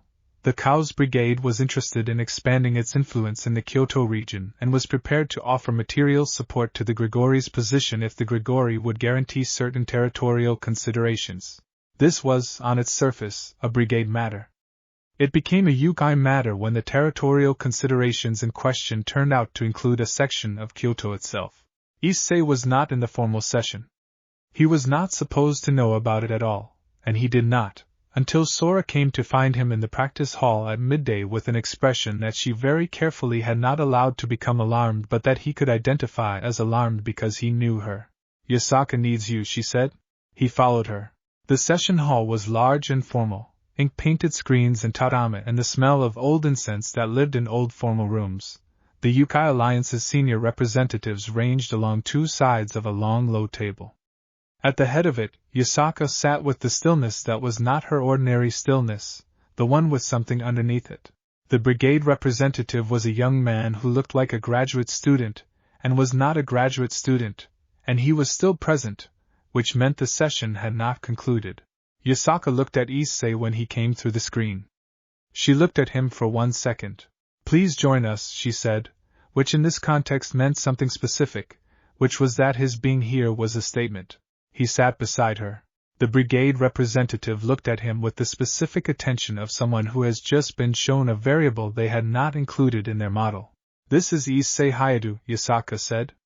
"He is under the protection of the Yokai Alliance. He carries the sacred gear boosted gear, which houses the heavenly dragon drake." She said it flat and factual, the way you state geography. "I wanted you to see him, so that when you return to whoever sent you, you can describe him accurately." The Gregory's interest in him, the representative started. "The Gregory's interest in him is noted and irrelevant," Yasaka said. "He is here. He is well. He is training. He is building towards something. Anyone who wishes to challenge that arrangement will encounter the Yokai Alliance's full response, which I believe you know is not a small thing." She looked at the representative with golden eyes that had been looking at difficult situations for 3,000 years. "I am not threatening you. I am informing you. The information is free." The representative looked at Issei. Issei looked back. He did not do anything aggressive or demonstrative. He was just there, present, with the gauntlet not manifested but drag warm and alert in his chest, the awareness in him that a Dragon King had spent 8 weeks developing. The representative looked away first. The session concluded shortly after. The brigade representative departed. The Alliance representatives exchanged the complex diplomatic nonverbal communication of people who have been in sessions together long enough to have developed a shared shorthand. Later, when the hall had cleared and it was only the two of them, Yasaka said, "I should have told you what was happening before you came in. You needed me to walk in without knowing," he said. "If I had known, I would have prepared a face. The point was to walk in naturally." She looked at him. "Did that bother you?" she said. "Being used as a demonstration?" "No." He considered it. "I trust your judgment about when that's necessary. And I understood the situation as soon as I walked in. I'm not made of glass." He paused. "But thank you for asking." She held his gaze. "You are," she said, "much easier to work with than most people." "Is that a compliment?" "It is an assessment," she said, and the corner of her mouth did the thing. Chapter 23. He began teaching Kuna in June. This was not planned. It emerged from an afternoon when Kuna had been watching him practice in the garden with the focused intensity she brought to anything she considered interesting, and after about 20 minutes she said, "You are doing the focused breathing wrong." He stopped. "What?" "The focused breathing. Sora taught it to you, right? You are losing the exhale on the 3rd count." She was sitting cross-legged on the garden walkway with her tail wrapped around her feet, and her ears tilted forward. "Mother breathes differently from you, but you are trying to copy her pattern instead of your own." He thought about this. "How do you know about the focused breathing?" "Mother has been doing it since before I was born," she said. "I grew up watching it. I know what it looks like when it is right." He tried it her way. The difference was immediate and specific, a quality of the breath settling that he had been chasing for weeks. "Kunu," he said. "That's exactly right." She looked pleased in the way she looked pleased, which was by not looking pleased but by the quality of her stillness improving. "I know," she said. "Have you ever had formal training?" he asked. "Some," she said. "Mother thinks I should have more, but she is very careful about who she trusts to teach me things. Would you like me to teach you?" "What I know?" She looked at him with golden eyes. The assessment in them, her mother's assessment in miniature. "Do you know enough to teach?" "Probably not everything," he said honestly. "But I know something's worth knowing. And teaching is a way of learning more, so we both get something out of it." She was quiet for a moment. "Okay," she said. They worked together in the garden on Tuesday and Thursday mornings, before his own practice and before her school. He taught her what Bunta had taught him about spiritual sensing, and what Sora had taught him about energy flow, and what Tiamat had taught him about the difference between force and precision, adapted for someone 9 years old with one tail and golden eyes that saw more than they let on. She was, he discovered, extraordinary, not in the way of someone who had been trained early and extensively. In the way of someone who had grown up surrounded by power so naturally that she had absorbed it through the air, who had internalized patterns before she knew they were patterns.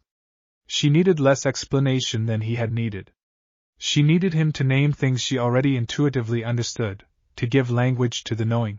He told Yasaka about it one evening. She corrected my breathing, he said. Yasaka looked at him with an expression that he recognized, the one that was warmth at one remove, warmth held carefully so it did not overflow. Yes, she said. She does that. She learned the focused breathing by watching me before she could talk. She is going to be remarkable, he said. She already is, said Yasaka. She is going to be remarkable in ways that are visible to everyone, instead of just the people who know how to look. She paused. Thank you for taking the time. She is the easiest student I have ever had, he said. And I've only had one student, so it's a small sample size. But still, the almost smile. You are going to be a good teacher, she said. When you have more than one student, is that a prediction or a plan? He said. Both, she said. Chapter 24. The summer heat came to Kyoto in July, which it always did, and it came with conviction. The city in summer was different from the city in winter, hotter in the obvious way but also more alive with it, more insistent. The temples and the festivals and the evening markets all amplified, everything that Kyoto contained turned up. He had been here through one winter and one spring, and now summer was asserting itself, and he was watching it the way you watch a place you know perform something you have not yet seen. The Gion Matsuri was in progress. He had known of it in the abstract. Everyone who had ever read anything about Kyoto knew of the Gion Matsuri, the ancient festival, the Yamaboko floats and the crowds and the compressed energy of 10,000 people observing something old enough that observing it was itself a tradition. He had not known what it felt like to be in it. Yasaka brought him. She did not normally go out into the festival crowds, for the obvious practical reasons. She moved through the district privately, known to those who knew her, invisible to those who did not. But she had lived in this city for 3,000 years, and the Gion Matsuri had been happening for most of them, and there was something in her, he had learned to read, that wanted to be in the crowd this year. She wore ordinary clothes. Human ears, her tails invisible to anyone who was not looking with the right kind of attention. He walked beside her through the lantern-lit streets, and the smell of festival food and incense and summer, and the crowd moved around them, ordinary and extraordinary in the way all human crowds are both. How many of these have you seen? He asked. I stopped counting at some point, she said. But I remember the first. It was different then. Everything was more precarious. The city was younger, and it did not know yet what it was going to become.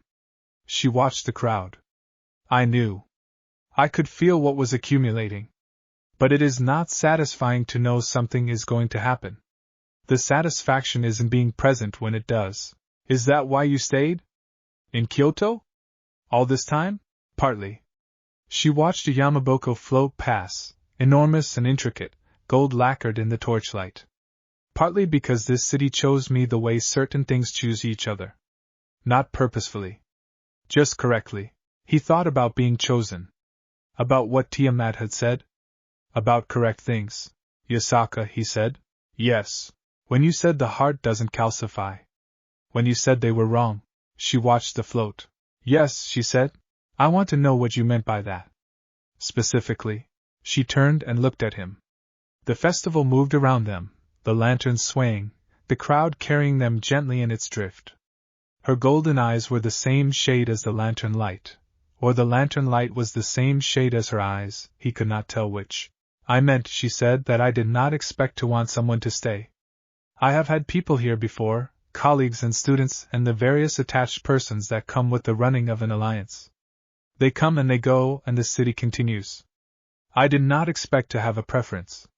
She held his gaze. I have a preference. Me specifically, he said. You specifically, she said. Yes. The festival moved around them. A child nearby was holding a yukata and a paper lantern and watching the float with concentrated joy. An old woman was laughing at something her companion had said.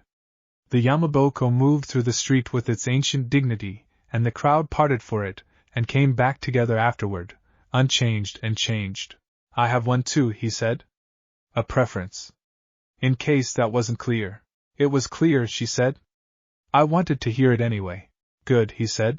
They walked together through the Gion Matsuri, and the lanterns burned, and the night was warm the way summer nights in Kyoto are warm, with the heat of the day still in the stones and the darkness soft around it, and everything that needed to be said had been said, and what came after that was something they would build together.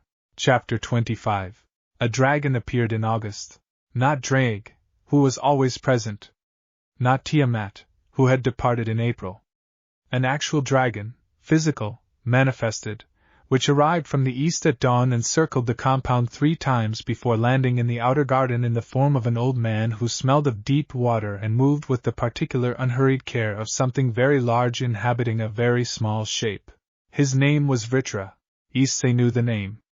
Bunta had mentioned it once, in the context of the Dragon Kings, the tier of draconic power below the 2 heavenly dragons. Vritra was the black dragon of domination, associated with restriction and binding and the control of forces rather than their direct expression. He was old in the way that made Yasaka's 3,000 years seem like a recent development. He looked at Issei for a long moment after Yasaka introduced them. Drake, he said, not to Issei exactly, more through him, in the direction of the warmth in Issei's chest. The warmth responded. Not enthusiastically. With the kind of careful acknowledgement you give to someone you have complicated history with. He and I have history, Drake said, in the dream space that evening, when Issei went looking for an explanation. Not hostile. Complicated. We have disagreed about things. We have also, at certain junctures, agreed. Why is he here? The dream space was its usual red landscape, heat and glass. Drake was at his full size today, which was the size of several buildings. Because the Gregory's move in May was not their last move. Because the Cow's Brigade is expanding and they are doing so specifically in territories adjacent to ours. Because the convergence of these pressures is going to require something from you that you are not yet ready to give. A pause. Vritra can teach you restriction. The counterpart of enhancement. The ability to suppress a force rather than amplify it. Suppress, he repeated. Enhancement is a tool for the obvious situation. When you need to be stronger, faster, hit harder. But there are situations where the right answer is to make the other party less. To bind rather than break. The red eyes looked at him. It is a more difficult skill. Enhancement follows the path of the self. Restriction requires understanding the other well enough to know which thread to pull. Can I learn it? I do not know, Drake said. It depends on what you are made of in ways that training cannot predict. But Vritra is willing to find out, which is not a thing he offers lightly. And the Fox Queen asked him to come, which is the reason he agreed to try. He thought about Yasaka asking Tiamat. Yasaka asking Vritra. The pattern of it. She keeps asking people to help me, he said. Yes, said Drake. Is that because she thinks I need more than she can give me? It is because she knows what you are going to need and she is building the foundation now, while there is time, before the need is urgent. A pause. The dream space breathed its red breath around them. She is preparing you for something. For what? I think you know, said Drake. He thought about it. He thought about the Gregory and the Brigade and Co. and the world between worlds and a person with golden eyes who had been holding a city together for 3,000 years and had, for the first time in longer than he could calculate, a preference about who was standing next to her. She needs someone who can stand beside her, he said. Not behind her. Not in her service. Beside her. Yes, said Drake. That's a large thing to be. Yes, said Drake. That is why we have been training. Chapter 26. Vritra's training lasted 3 weeks in August, and it was the hardest thing Issei had ever done. Not physically. Tiamat had been physically demanding, the long sessions and the corrections and the exhaustion that went bone deep. Vritra's training was not physical at all. He sat across from Issei in the practice hall and they did nothing that would have looked, from outside, like training. They sat. Sometimes they talked. Sometimes they did not. What Vritra was teaching him was perception of a very specific kind. Enhancement, Vritra said on the first morning, is listening to yourself. Your own output, your own capacity, the shape of your power. Restriction is listening to something else. To the way force moves through the world. To how power flows between entities and what holds it together, and what releases it. He looked at Issei with the eyes that were too calm, ancient calm, the calm of deep still water. You already know how to listen to yourself. I have watched you for 3 days. You and Drake communicate well. That is the foundation. Now you must learn to listen in the other direction. How? Begin with something small. Something present. Something with a simple spiritual signature. He nodded toward the garden. The koi. Pick one. Mikan, Issei said. Good. Find Mikan. Not with your eyes. With what Sora trained you to use. He extended his perception. The koi pond was there, 3 rooms and a garden away, and within it the warm particular signatures of 11 koi, and he found Mikan by a quality he could not describe except as orangeness, a warmth of personality that the old koi had developed over its extraordinary lifespan. Found him. Now listen to how he moves. Not his physical movement. The way his energy moves. How it flows. Where it gathers. Where it is thin. This took longer. 20 minutes of stillness, extending and refining the perception, not looking for anything specific, just receiving. And slowly, very slowly, a shape emerged. The koi's spiritual signature was simple, ancient in its own way, a round and self-contained circuit, energy flowing in and out in a slow arterial rhythm. I can feel the pattern, he said. Good. Now, where is the point where that pattern is most vulnerable to interruption? Where is the thread you would pull? He looked. He felt. He followed the circuit around and found, after another long stretch of attention, a place where the flow was slightly thinner, slightly less supported. A conjunction point. There, he said, and indicated it without touching it. But I don't want to hurt him. You won't, said Vritra. Not if you use the right pressure. The point is not to break the circuit. The point is to demonstrate that you can find it. He held the awareness of that point and did nothing with it, and Vritra sat with the patience of deep still water, and outside the garden moved in the August heat. By the end of the first week, he could find the conjunction points in all 11 koi, in the 3 different tree species in the garden, in Sora's somewhat startled spiritual signature when she walked through the outer hall, and in Bunta's rolling tidal one. By the end of the second week, he could apply minimal pressure at a conjunction point without disrupting the full circuit. Like pressing on a point in a stream to change its direction without damming it. By the end of the third week, he could do it without the extended preparation time. He could feel the shape of a spiritual signature, and find the conjunction point within the first few minutes of attention. This, Vritra said on the last morning, is the beginning of restriction. What you have now is the sensing. The application, in an actual situation, will be different. Larger. More resistant. You will not have 3 minutes of stillness. You will have seconds. He looked at Issei. But the sensing is primary. If you cannot find the point, you cannot use the technique. You can now find the point. Is there more? There is always more, said Vritra. But more is for later. Right now you have what you need to begin. He departed the next morning, resuming his vast form briefly, long enough for Issei to see it properly for the first time, a darkness like a moving storm, and then he was gone, and the sky above the compound was blue and hot and ordinary, and Issei stood in the outer garden and felt the absence of that deep water calm and thought that of all the extraordinary things that had happened to him in the past year. 3 weeks with the Dragon King who sat very still and watched koi was possibly the strangest and also possibly the most valuable. Well? Said Kunu, who had appeared at his elbow with the stealth she had been developing. Well, he said. What do you know about restriction techniques? She looked at him with golden eyes. I know Mother has never taught them to anyone, she said. She says they are too easy to misuse. Vritra said the same thing, he said. He said the first requirement is caring more about the person you are restraining than about the power of the technique. Kunu was quiet for a moment.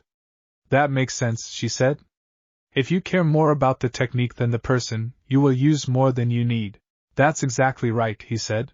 She looked pleased in her way. I know, she said, and went inside. Chapter 27. September came, and with it the letter he had been half expecting for several months. It was not from Rias. It was not from Sona. It was from a name he recognized from Bunta's history lectures, a name that belonged to the fallen angel hierarchy at a level significantly above Raynare, a name that meant someone in the Gremory had decided that the casual approach was not working and something more direct was required. Kokabeel. The letter was not a letter exactly. It was a formal notice of grievance, delivered through the appropriate supernatural diplomatic channels, addressed to the Yokai Alliance, registered with the Fallen Angel faction's official liaison to the 3-faction council. It stated that the Gremory had a legitimate interest in the sacred gear held by Issei Hyoudou and that the Yokai Alliance's continued sheltering of him constituted an ongoing impediment to that interest. It requested formal mediation. Formal mediation meant the 3-faction council would be involved. Angels, devils, fallen angels, plus any interested neutral parties. Yasaka had standing as a neutral party, but in a mediation where the matter was her own ward, neutral party status became complicated. She read the notice. She set it down. This changes things, she said. How? He asked. Because now it is formal. A formal grievance means a formal response is required, and a formal response means Kokabeel's people get to make their case in front of a council. She was very still. They will argue that you are a dangerous free sacred gear, and that the Gremory has a responsibility to manage the risk. What's our counter-argument? That a sacred gear is not a threat to be managed. That it is a power that belongs to its vessel. That the vessel has done nothing wrong and is not obligated to surrender himself to anyone. She paused. It is a strong argument. But the council weighs arguments against political reality, and the political reality is that the Gremory has been a council member for a long time and the Yokai Alliance, while powerful regionally, is not a council member. What happens if the council sides with the Gremory? It depends on how they side with them. In the worst case, they could rule that the sacred gear poses a sufficient risk to require containment, which would mean custody proceedings. She looked at him. I will not allow that. To be clear. Whatever the council rules, I will not allow that. I know you won't, he said. But I also don't want you to go to war over me. That is very considerate. It is also not your decision. It is partly my decision, he said. I have a sacred gear, and I have Drag, and I have 8 months of training. I am not a person who needs to be protected at the cost of a war. I am a person who can walk into that council room and make the case myself. She looked at him for a long moment. Yes, she said. You are. Then let me. You would need preparation. The council proceedings have specific protocols. The language and structure matter. One incorrect step in a formal proceeding can undo 3 correct ones. Then prepare me. He met her eyes. You have been preparing me for everything else. Prepare me for this. She held his gaze. The hearing is in 6 weeks, she said. Then we have 6 weeks. He was aware, as he said it, of Drag warm and very attentive in his chest, and of the sensation Tiamat had described, the moment that requires more than training, that requires the decision to use what you have. This was the first version of that moment. Not the last. But the first. 6 weeks, Yasaka said. Yes, he said. She stood. She picked up the notice. She was already thinking, he could see it, the assessment running behind her golden eyes, calculating, planning, building the architecture of the argument. Then we start today, she said. Chapter 28. The 6 weeks before the council hearing were the most intense period of his life. They were intense not in the way that Tiamat's or Vikra's training had been intense, physically or spiritually demanding. They were intense in the way of concentrated study, of learning a system that had been running without his knowledge for the entirety of human civilization, and that had a specificity to it that required comprehension rather than memorization. Yasaka was, he discovered, an extraordinary teacher when she was teaching something she knew as well as she knew herself. She had been navigating supernatural politics since before most of the institutions in the council chamber had existed. She had watched the current council structure form, had been present for the early negotiations that produced it, had outlived several revisions of its charter. She knew it the way you know a river you have lived beside for a very long time, not just where it flows now but where it has flooded, and where it has run dry, and where the deep channels are that look shallow from the surface. She taught him the formal language. She taught him the procedural structures. She taught him which members of the council were genuinely neutral, and which had existing arrangements with the Gregory that would color their judgment. She taught him how to make a case that was not primarily an argument, but primarily a presence, the demonstration of a person rather than the presentation of a position. The council has had sacred gear hearings before, she told him, on an evening in September with the autumn arriving at the edges of things, the heat relenting. In every case where the outcome was unfavorable to the gear user was absent. Represented by their faction, argued for by their allies, but not present themselves. She looked at him. You are going to be present. What does that change? Everything. A person is much harder to rule against than an interest. When you are present, the council has to look at you. They have to weigh their ruling against what they see. She paused. What they are going to see is a 17-year-old who survived an assassination attempt, who has spent the past year under the instruction of some of the most extraordinary teachers in the supernatural world, who is calm and considered and does not appear to bear anyone a grudge. She held his gaze. Does that description seem accurate? I'm not 17 yet, he said. You will be by the hearing, she said. September 14th. He blinked. He had completely forgotten his own birthday. She had not. The morning of September 14th, he woke to the sound of Kunu in the hallway outside his door, very carefully not being loud, which she had somehow never mastered. He opened the door, and she was standing in the hall with both hands behind her back and her ears forward and her tail working in a slow arc. Happy birthday, she said, with the gravity of someone who considers birthdays significant events. Thank you, Kunu. She produced from behind her back a small wrapped package. The wrapping was extremely neat, which meant she had tried several times. I made this, she said. Inside the wrapping was a small ink painting on rice paper. The koi pond, from above, with 11 fish visible in the water and the garden around it, and in one corner, very small, a figure sitting on the walkway edge. I started it in June, she said. When you started teaching me. I wanted it to look exactly right. He looked at the painting for a long time. The line of the walkway, the particular pattern of the garden stones, the fish in the water, and the small figure that was him, sitting where he had sat on the day they met. Kunu, he said. It is not perfect, she said. The perspective is wrong on the left corner. It is perfect, he said. She looked at the painting and then at him and then back at the painting, and her tail moved in a different arc, and she said, with the tone of someone who has decided something, I am glad you are here. In case you wanted to know, I'm glad I'm here too, he said.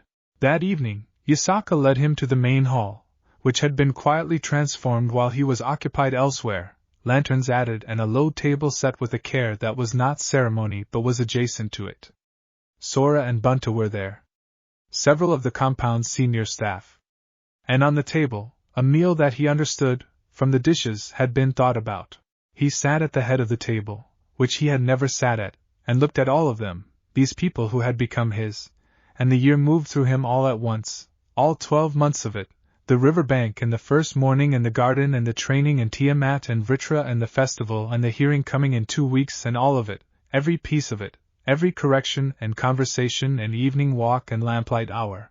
Yasaka sat beside him. She looked at him and he looked at her, and the hall was full of warmth, and the smell of good food and the particular sound of people who are comfortable enough with each other to be quiet. Thank you, he said. You are welcome, she said. And then everyone talked, and the evening was long and the food was good and Kunu fell asleep before the end and had to be carried to her room by Bunta, who managed it with the practiced competence of someone who had done this many times.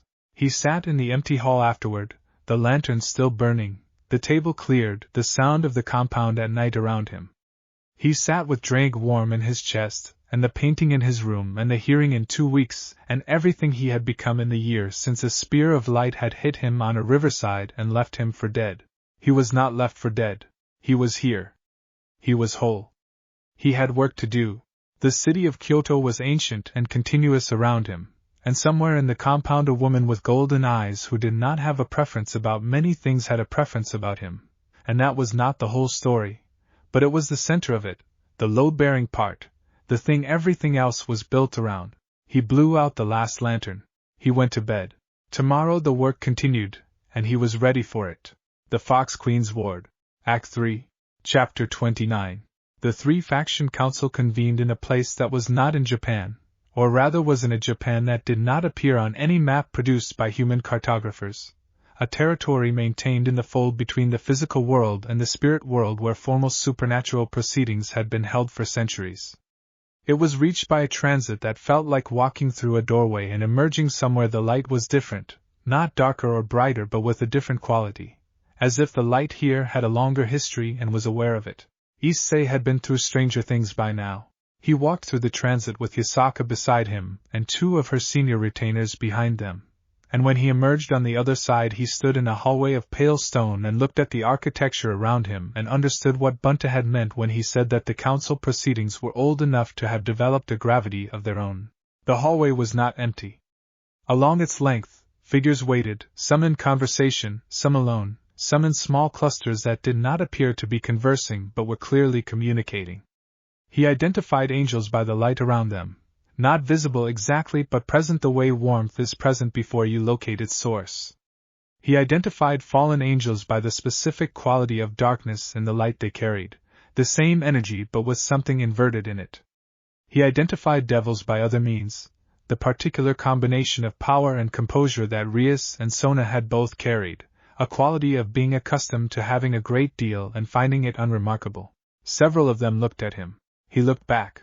Yasaka moved through the hallway the way she moved through everything, without hurry, acknowledging what required acknowledgement and declining to acknowledge what did not, and he walked beside her and did the same, and if the figures in the hallway had been expecting someone who looked frightened or uncertain or in need of management, what they got instead was a 17-year-old who had spent the past year being trained by a 9-tailed fox and 2 dragon kings and who had learned, somewhere in that year, that rooms full of powerful people are only as intimidating as you allow them to be. A representative met them at the chamber door. Formal, correct, the practiced neutrality of someone whose job was to project it. He directed Yasaka to the observer section, which was separate from the chamber proper, and he directed Issei to the petitioner's position, which was inside.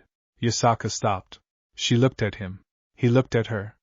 He had been looking at her face for over a year now and he had learned to read it well, and what he read in it now was not worry, not uncertainty, not the things he might have expected. What he read was something between confidence and pride, and underneath both of them, something quieter, the expression she made when something mattered enough that she kept it back from her face but not quite all the way back. "I know," he said. She held his gaze for one more moment. Then she nodded, the small confirming nod, and went with the retainers. He went into the chamber. Chapter 30. The chamber was circular. He had expected rectangular, the formal bilateral arrangement of adversarial proceedings, but it was circular, which he understood after a moment was deliberate, no head of table, no high bench, all parties at equal distance from the center. The center was a raised dais with a single chair, which was where the petitioner sat. He was the petitioner. He sat. Around him, in a ring of elevated seats, the council. He knew their faces from Yasaka's preparation sessions. He had studied them the way he had studied everything Yasaka taught him, with the full attention she had trained him to bring. The angel representative, Griselda Corda, a woman with silver-white hair and formal bearing who had a reputation for genuine neutrality that Yasaka had assessed as accurate. The devil representative, a lord of the older generation whose name was Gurig, and whose family had been council members since the council's founding. The fallen angel representative was not Kokabile himself, which Yasaka had anticipated, because Kokabile was too senior to attend a preliminary hearing and too strategic to show his hand fully. The representative was a woman Issei did not recognize. 3 neutral members. Various advisors at the margins. Yasaka had told him, they will make the opening statement of grievance first. Then you respond. Then questions. The questions are where it happens. The fallen angel representative stood and made the statement of grievance. It was formal and precise, and it was not wrong, exactly. It stated that Issei Hyoudou carried a sacred gear of exceptional power, specifically the boosted gear housing the heavenly dragon Drake. It stated that the Gremory had legitimate interest in monitoring and managing sacred gears of that tier in the interest of global supernatural stability. It stated that the Yokai Alliance's decision to shelter him had effectively prevented any such monitoring. It stated that this constituted an impediment to the Council's mandate. It was, he thought, a well-constructed argument. It did not sound like an attack. It sounded like a responsibility. When the representative sat down, Griselda Corda looked at him. You may respond, she said. He stood. Thank you, he said, and his voice came out the way it had come out in the practice sessions with Yasaka, calm and carrying, neither too quiet nor too formal. I want to begin by acknowledging that the Gremory's concern is coherent. A sacred gear of this tier, in the wrong hands, in the wrong circumstances, would be genuinely dangerous. I understand why it requires attention. He saw the fallen angel representative's expression adjust fractionally. What I would ask the Council to consider, he said, is the specific sequence of events that brought me here today. 8 months ago, I was a 17-year-old with no knowledge of the supernatural world, no training, no community, and no understanding of what I carried. A member of the Gremory killed me. Not incapacitated me. Not monitored me. Killed me. On a riverside, alone, without warning. He paused.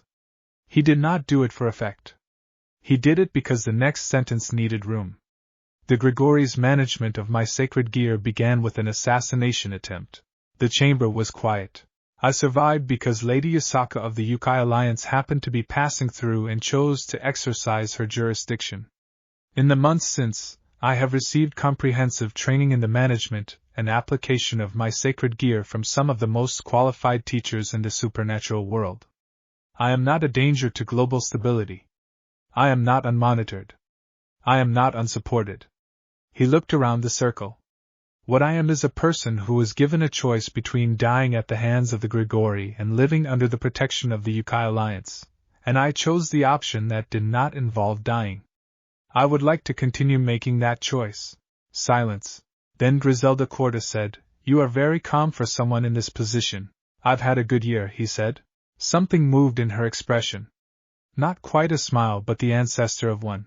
The questions began. Chapter 31. They lasted 3 hours. The neutral council members asked questions that were genuine, designed to understand rather than to trap. How did the sacred gear manifest? What was his relationship with the entity housed within it? What was the scope of his training? Who were his teachers? What was the chain of instruction and oversight? He answered everything directly. He did not simplify, and he did not embellish. He described Drake's presence the way he actually experienced it, as a partnership that had developed over time through patience and attention rather than as a power he had seized or been handed. He named Yasaka and Tiamat and Vritra without apology, understanding that the names themselves were a statement, that 3 of the most significant supernatural entities in the Eastern tradition had invested time in him said something that he could not say himself without sounding self-aggrandizing. The devil representative, Gurig, asked about his intentions. Was he planning to affiliate with the devil faction? Was he available for recruitment? I am not planning to affiliate with anyone at this time, he said. I am planning to continue my training and my life. If affiliations become appropriate, I will consider them. But I am not a piece to be moved. Gurig looked at him with old, careful eyes. That is a bold position for someone without formal supernatural citizenship. I wasn't aware citizenship was required to have an opinion about my own life, he said. Gurig was quiet for a moment. Then he said no. I suppose it isn't. And wrote something. The fallen angel representative asked the hard questions. The boosted gear at full capacity is classified as a special class threat, she said. Are you aware of that classification? Yes. Are you aware that the previous wielder of the boosted gear caused significant casualties before being contained? Yes. I am also aware that the previous wielder had no support system, no training, and no understanding of what they carried, and that those circumstances were not coincidental.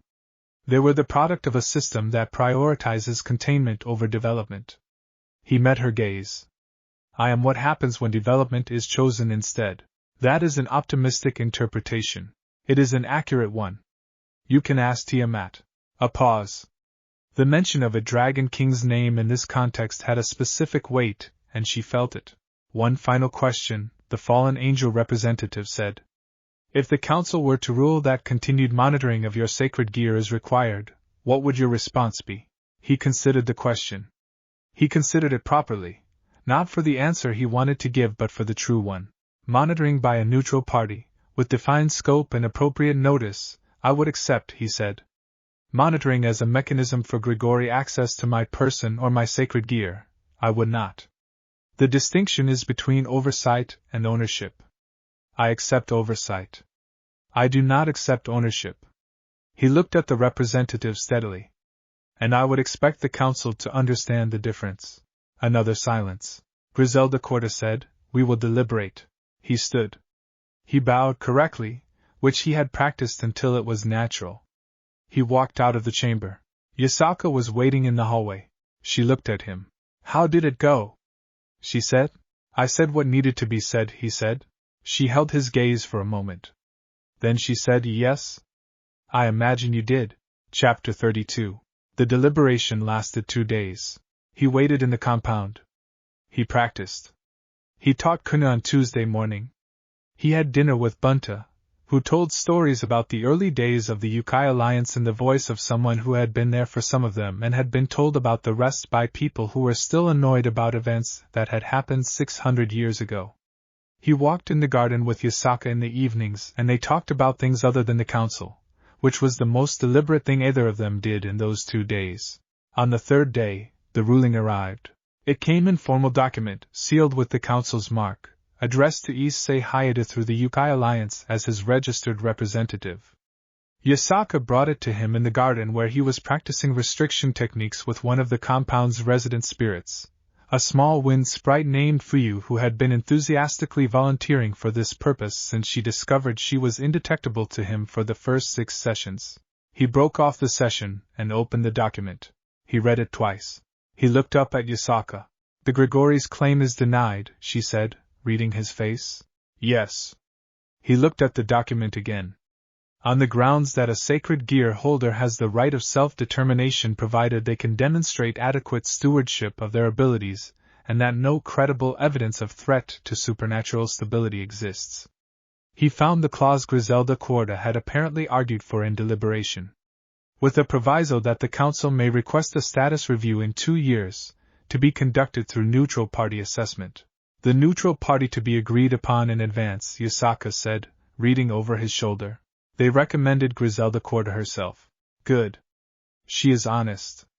Yasaka stepped back. She was very still. And the Gregory standing to file further grievances? He found the clause. Limited.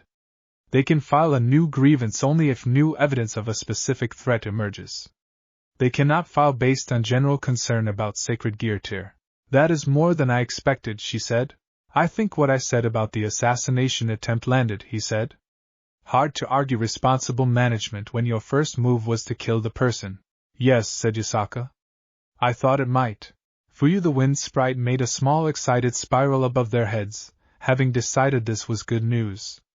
It deposited a single cherry blossom petal on top of the ruling document, which was 6 months late in the seasonal calendar, but Fuyu had her own relationship with time. He looked at the document. He looked at Yasaka. We won, he said. You won, she said. I provided context. You walked in there and made yourself undeniable. You prepared me. I gave you a map. You walked the territory. She held his gaze. There is a difference, and you should know it. He thought about all the mornings in the garden, and the evenings in the main hall, and Tiamat saying, You are what happens when development is chosen. He thought about Drag warm in his chest and Kuna's ink painting on his windowsill and Bunta's rolling tidal voice and Vitra sitting in the practice hall like deep still water. He thought about a river bank in Ko, 11 months ago, and a woman with 9 tails who had been passing through. Thank you, he said. For passing through. She looked at him for a long moment with her golden eyes. I was not passing through, she said. I was where I needed to be. He held that. Fuyu made another excited spiral. Either of them told her to stop. Chapter 33. Kokubile came to Kyoto himself in October. This was not sanctioned. The council ruling had specifically limited the Gregory's options, and Kokubile operating unilaterally in Yokai territory was, from a diplomatic standpoint, an extremely aggressive move that most of his peers would have advised against. Kokubile was not particularly interested in what his peers advised. He arrived at night, which was the preferred operating time of beings who were either confident enough not to need cover or theatrical enough to prefer it. He appeared at the outer gate of the compound at midnight, which the ward system flagged immediately, and was met at the gate by 3 of Yasaka's senior retainers and the specific quality of stillness that meant Yasaka herself was nearby and had been awake. Issei was also awake. He had been awake since the ward system flagged, because he had been asleep, but Drake had woken up, and when Drake paid that kind of sudden full attention to something, it was not a subtle signal. He stood in the inner garden and looked toward the gate. He could not see Kokubile from here. He could feel him, the way you feel a significant pressure change, a sense of enormous force in a relatively small container. Yasaka came to stand beside him. He is requesting entry, she said. Not demanding it. Requesting. That's interesting. Yes. She looked at the gate. He knows the ruling. He knows direct action is closed to him. Which means he came here for something else. Something he cannot get through official channels. A conversation. Possibly. Should we let him in? She was quiet for a moment. I think we should. Because refusing entry sends a message that we are afraid, and we are not afraid. And because I want to know what he wants that he cannot get officially. Kokubile was nothing like Raynare. Raynare had been calibrated, a precise instrument, her threat contained in her performance of normalcy. Kokubile was the opposite, entirely uninterested in performance, his power sitting on the surface of him like the heat sits on a summer road. He was tall in the way that suggested the height was incidental rather than cultivated. He looked, by human appearances, somewhere in middle age, with the specific quality of someone who has stopped counting the years because the numbers have become meaningless. He looked at Issei with light-colored eyes that were not quite the right color for eyes. So you're the one, he said. Not hostile. Assessing. I'm Issei, he said. I know who you are. Kokubile walked into the garden, which the retainers permitted with the controlled tension of people who were permitting something they were prepared to reverse. I read the council transcript. Your statement. And I wanted to see you myself. He stopped walking. He looked at Issei with the full attention of a very old being who does not give full attention casually. Raynare reported you dead.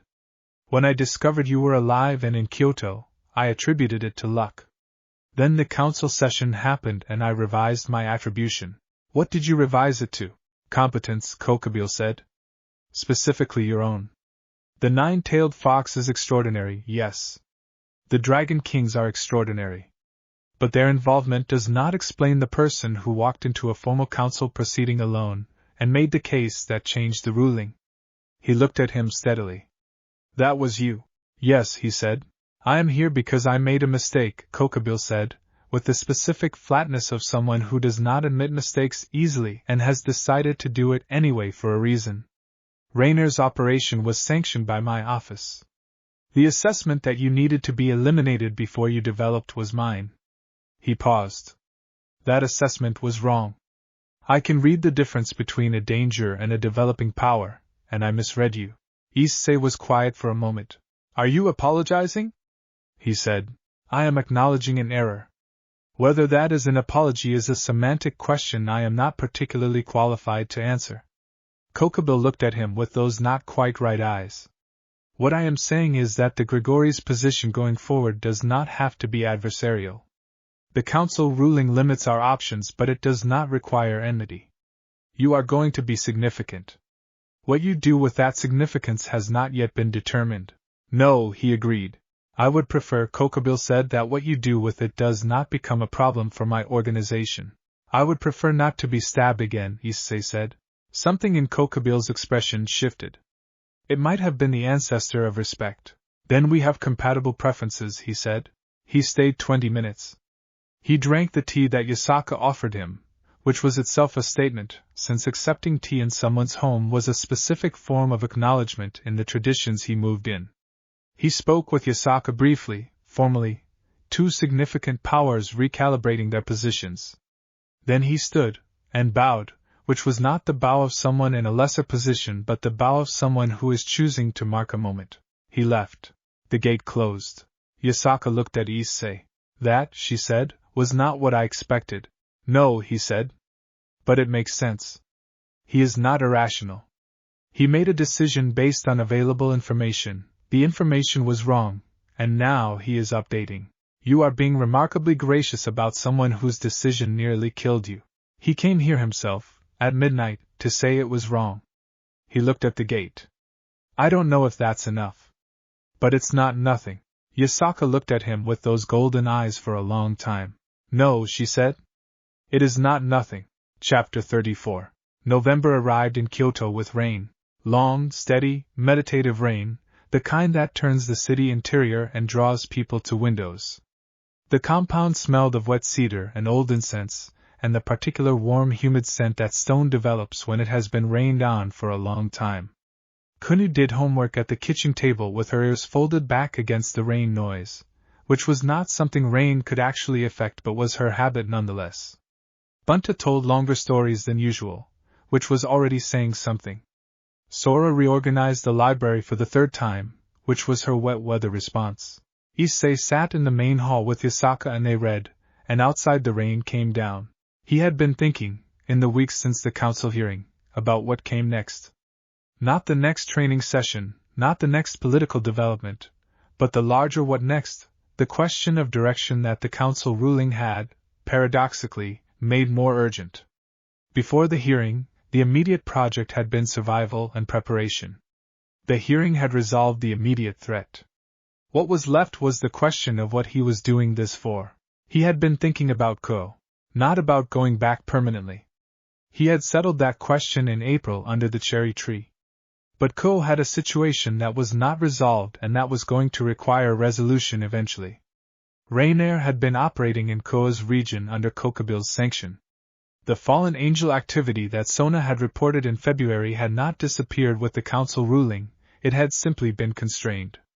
The stray devil problem that Rias Gremory's peerage was managing was ongoing, and Rias herself had said the door was open. He put down his book. I want to go back to Kut, he said. Not to live. To help. Yasaka turned a page.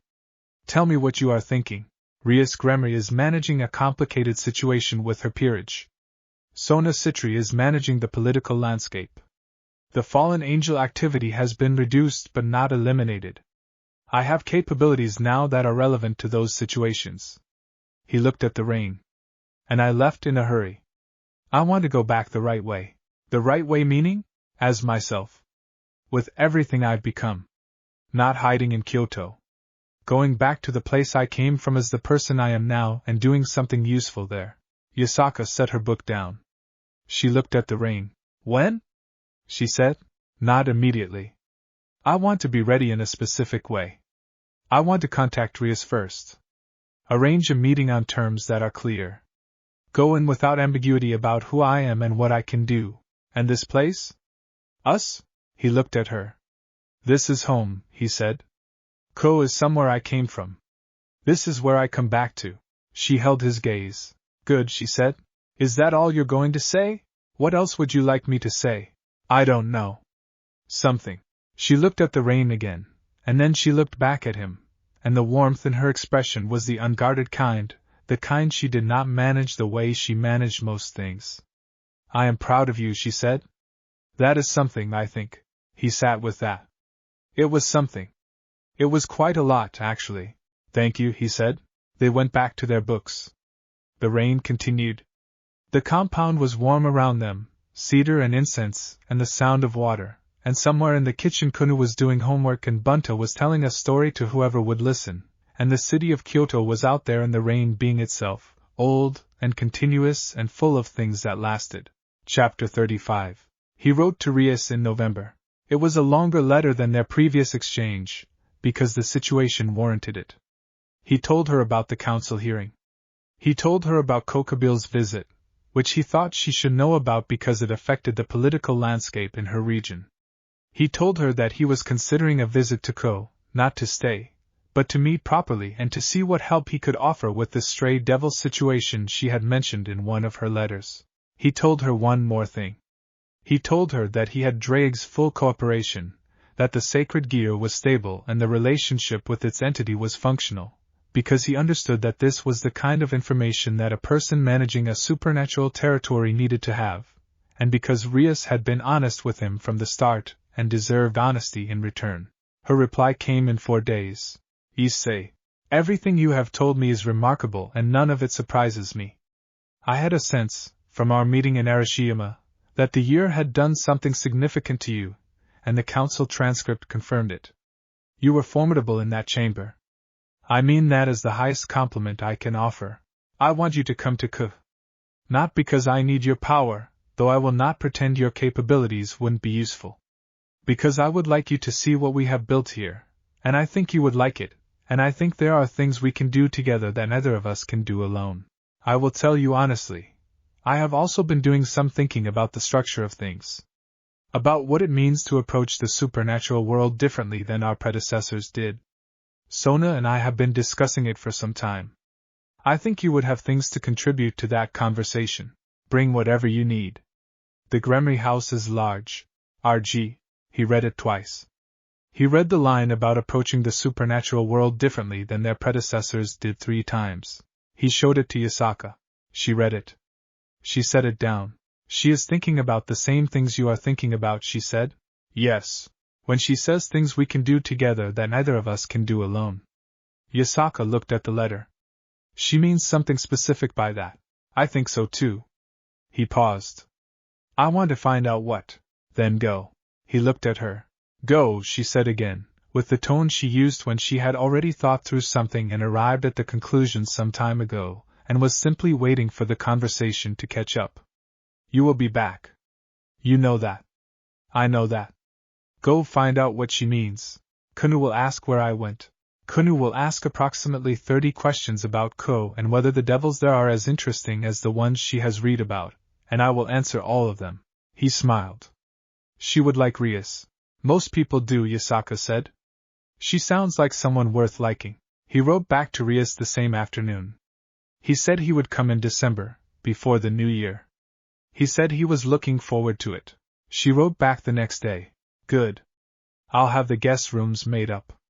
Bring warm clothes. Cold winters are worse than Kyoto. He laughed. He folded the letter and put it in the drawer with the others. Chapter 36. He left for Ko on the 1st of December. The morning was cold and very clear, the kind of clarity that belongs to early winter, the sky a blue so complete it seemed like something that had been working on itself for a long time. He stood in the outer garden with his bag over one shoulder and looked at the compound, the roof lines and the old pine trees and the koi pond where Mikan and his companions moved in their slow ornate loops below the surface. Kunu had extracted a promise of communication every 2 days and a full report on Koa's supernatural landscape, which she had phrased as a reasonable request and which was in fact an intelligence brief request, which was Yasaka's daughter all the way down. Bunta had given him a small carved tanuki figure for luck, which he had accepted with appropriate gravity. Sora had given him a list. He looked at the main house. Yasaka was in the doorway. She looked at him with those golden eyes in the winter morning light. She was not going to tell him to be careful, because she knew he would be and saying it would be redundant. She was not going to tell him to come back, because she knew he would and saying it would imply she was uncertain. Well, he said. Well, she said. He walked back to the doorway. He stood in front of her. The winter light was between them. 14 months, he said. Since the riverbank. 14 months, she agreed. Not what either of us expected. No, she said. Not at all. He looked at her. He was aware of all the things he wanted to say and of the fact that none of them were new, that they had all been said in various forms over 14 months, and that what remained after you have said all the necessary things is not more words but presence. He was present. She was present. The winter morning held them. I'll be back before the new year, he said. I know, she said. He went. He walked through the Gion district with his bag and the morning around him, and the city was doing what it always did, being itself with enormous competence, and at the transit point he stepped through into the corridor that would carry him to Ko, and the last thing he saw of Kyoto before the transit took him was the first pale light on the hills to the east. The mountains that had been there since before any of the people he loved had been born and would be there after everything else was gone. He carried the sight of them with him. Chapter 37. Ko was exactly the same. This was the first thing he noticed, and it was deeply strange because it should not have been strange at all. 14 months was not a long time. Cities do not change in 14 months. But he had changed in 14 months, had changed so completely that he was not certain the word change covered it, and the sameness of Ko was therefore disorienting in the way that dissonance between internal and external is always disorienting. The train station. The convenience stores. The particular suburban geometry of a town built around a school. The smell of winter in a place near the sea, salt and cold, and the undertone of pine from the hills to the north. He stood at the station exit with his bag and breathed it. "You look older," said a voice. He turned.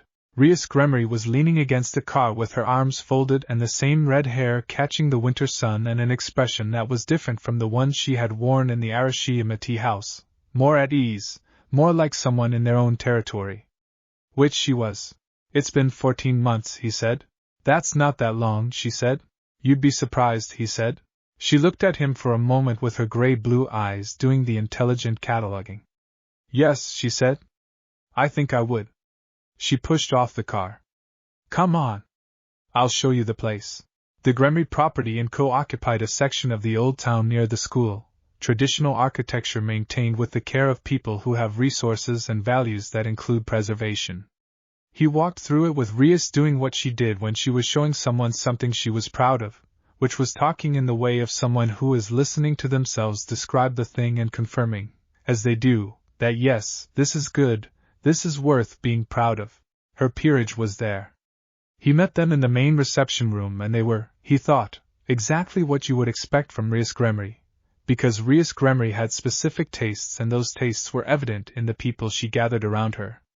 Her queen, Akino Himejima, who moved through the room like someone who had made her peace with her own complexity and found it interesting. Kiba Yudo, her knight, formal and precise in the way of someone who has built precision into themselves deliberately.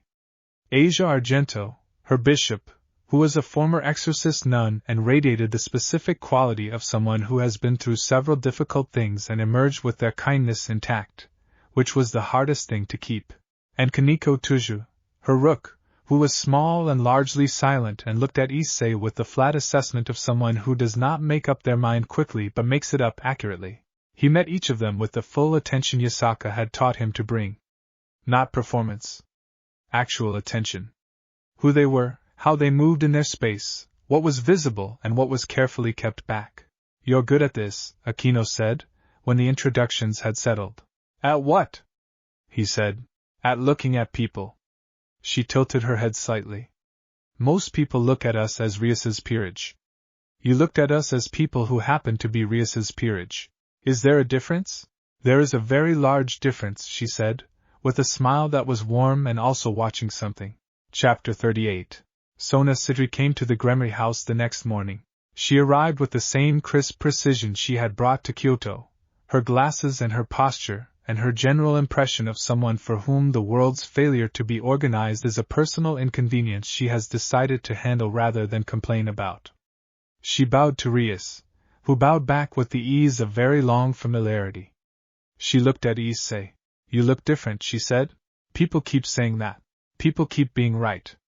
She sat down and accepted tea with the efficiency of someone who is going to drink it because it is useful but is not going to pretend it is primarily a social gesture. The council ruling was the correct outcome. The argument you made about stewardship versus containment was well constructed. "Thank you. I am not complimenting you. I am observing that you used language that will be cited in future proceedings. That language is now on record. It has implications beyond your specific case." She looked at him over her glasses. "Which I imagine you know. Yasaka mentioned it. Yasaka is extremely competent, and I would like to be her when I am several thousand years old." Sona adjusted her glasses. I am here because Rias mentioned the conversation about approaching things differently, and I want to be part of that conversation. Tell me what you mean by differently, Issei said. Rias leaned forward. The Devil system as it currently operates treats humans with sacred gears as resources to be recruited and leveraged. You become a piece in someone's household and your sacred gear becomes that household's asset. She looked at him. What if that were not the only model? What's the alternative? Cooperation that preserves autonomy, Sona said. Sacred gear users who choose to affiliate with a household for specific purposes, specific durations, specific exchanges, rather than permanent service. Partnership rather than ownership. The Gremory house has always operated closer to the partnership end of the spectrum than most, Rias said. But the formal structure doesn't support it. The rules were written by people who assumed the resource model was the only model. And you want to change the rules, Issei said? We want to argue for a different framework, Sona said. Within the existing structures. Which requires demonstrating that it works. Which requires a case study. Me, he said. You, Rias confirmed.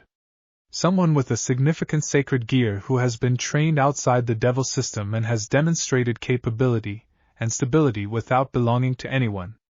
You exist as proof of concept. He thought about Tiamat saying, the ones who burn brightest first tend to burn out.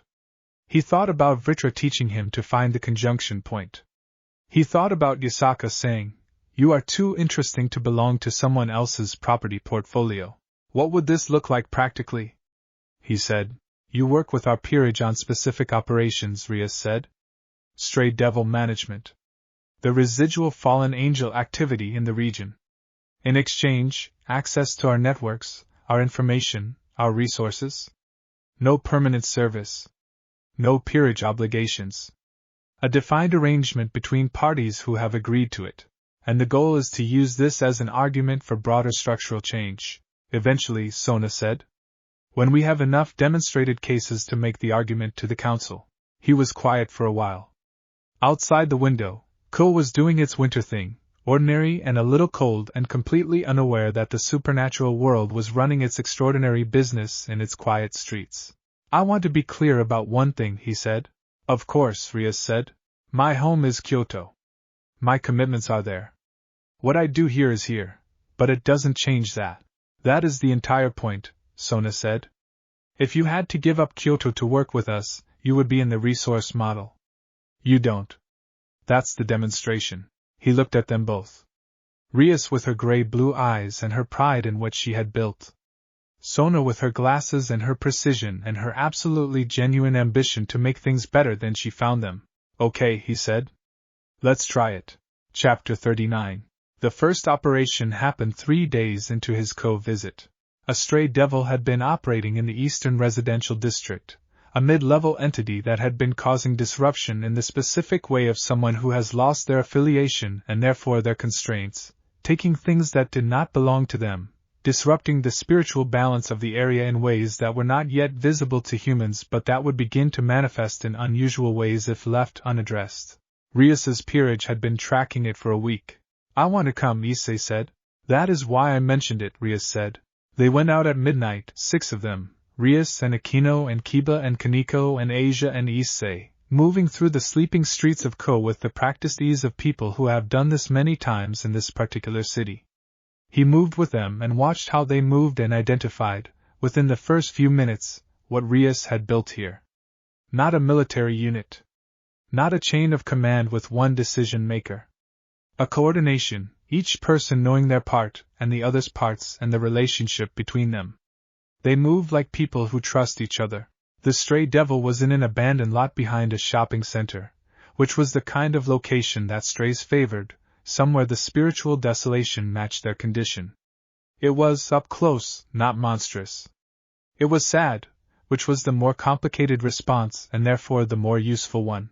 He felt for it the way Vritra had taught him to feel for the koi, extending perception to find the shape of the spiritual signature and the conjunction points within it. What are you doing? Kaneko said beside him, very quietly. Looking, he said. She watched him look. She did not interrupt. The stray devil was aware of them. It turned and its power came up, defensive more than aggressive, The power of something that is afraid and has learned that fear expressed as aggression is safer than fear expressed as fear. Rias stepped forward. She began the negotiation that Bunta had told him was standard practice, the formal statement of intent and the offer of either peaceful resolution or contest. The stray devil did not respond to the statement. Its power spiked. Kiba moved. What happened next took about 90 seconds and was efficient in a way that suggested a great deal of practice. Kiba contained its movement. Akino disrupted its offensive output. Kaneko applied physical constraint. The stray devil was pinned without being destroyed, which required more precision than simply overwhelming it. Issei watched. Then he walked forward. He applied the restriction technique to the stray devil's power output at the conjunction point he had found. Not elimination. Reduction. Enough that the fear-aggression cycle was interrupted. The spike in power brought down to a level where the creature could actually process what was happening to it rather than just react. Rias looked at him.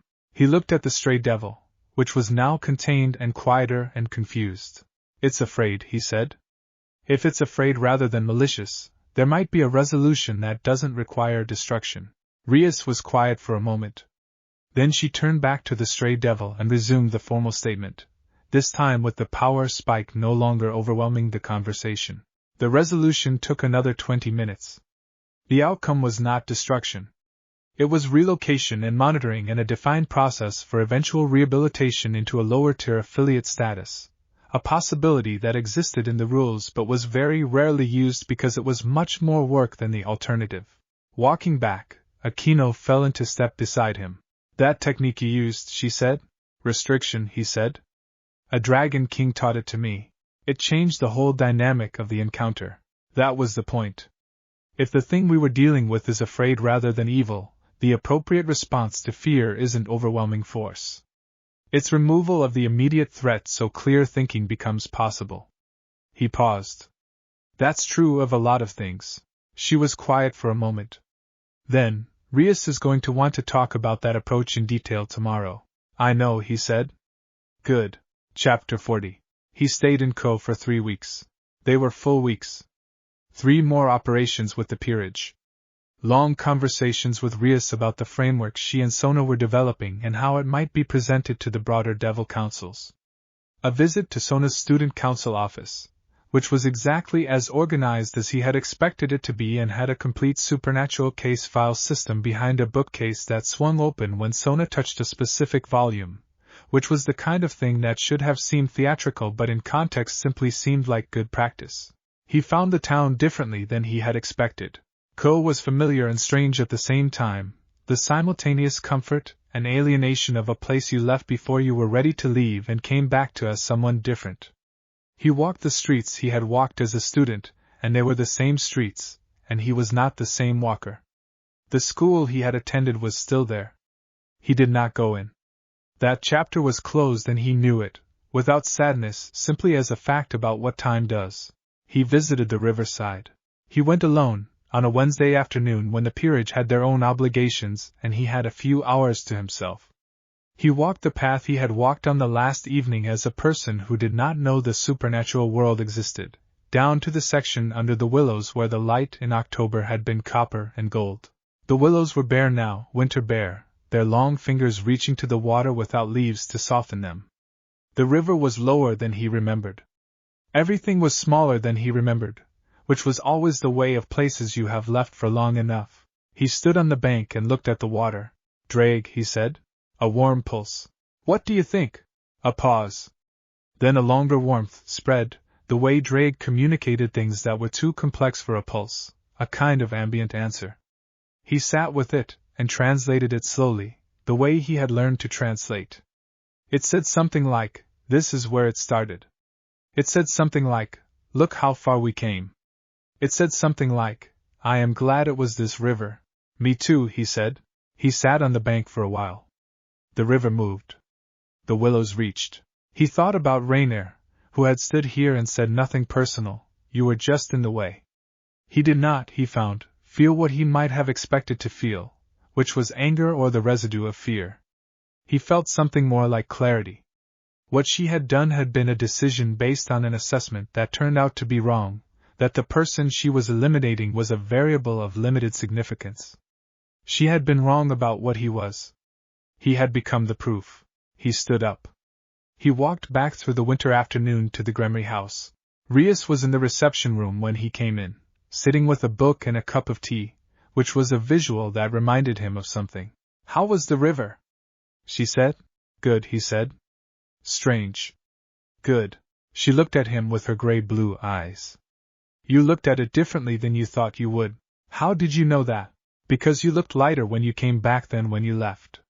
She held his gaze. "Whatever you needed to resolve about that place, I think you resolved it." "Yes," he said. "I think I did." Chapter 41.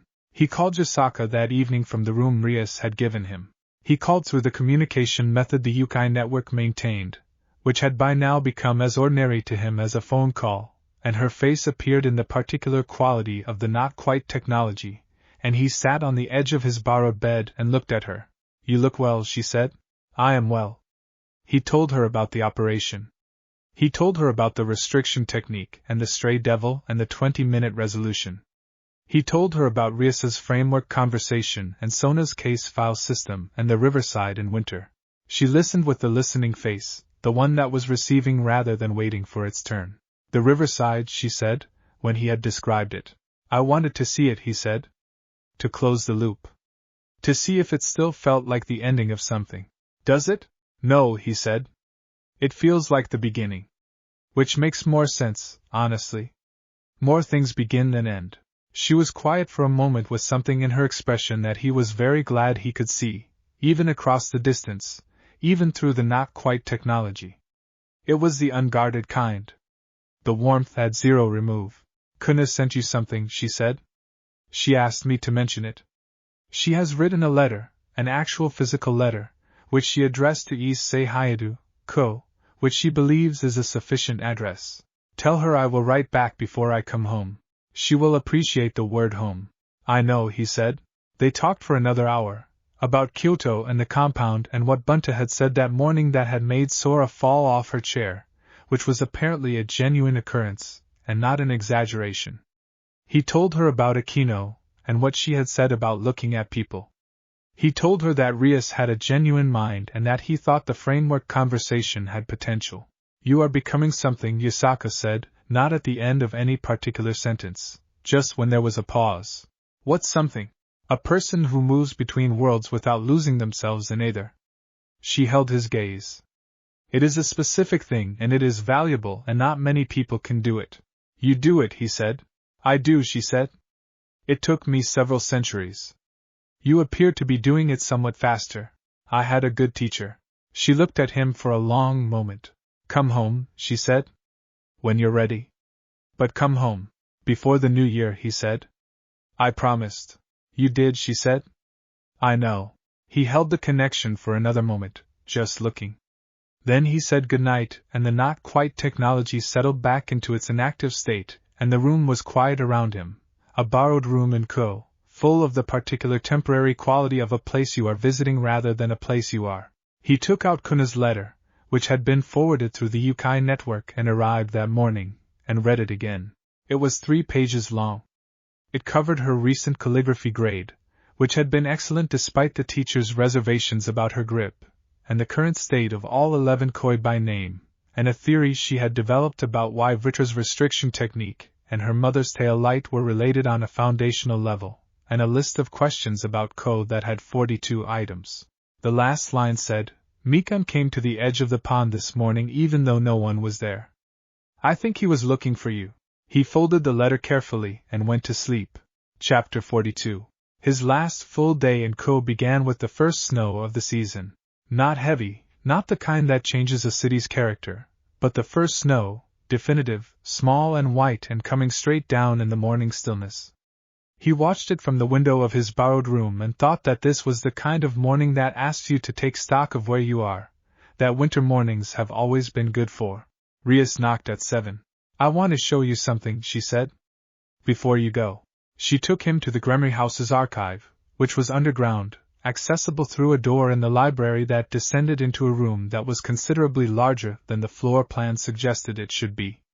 The archive was the accumulation of the Gremory family's records, all of it, centuries of documents and correspondence and case files and maps of territories that had changed and treaties that had held and treaties that had not. "Why are you showing me this?" he said. "Because of this." She led him to a section near the back, older than the rest, the documents and cases that preserved them. She stopped in front of a particular document.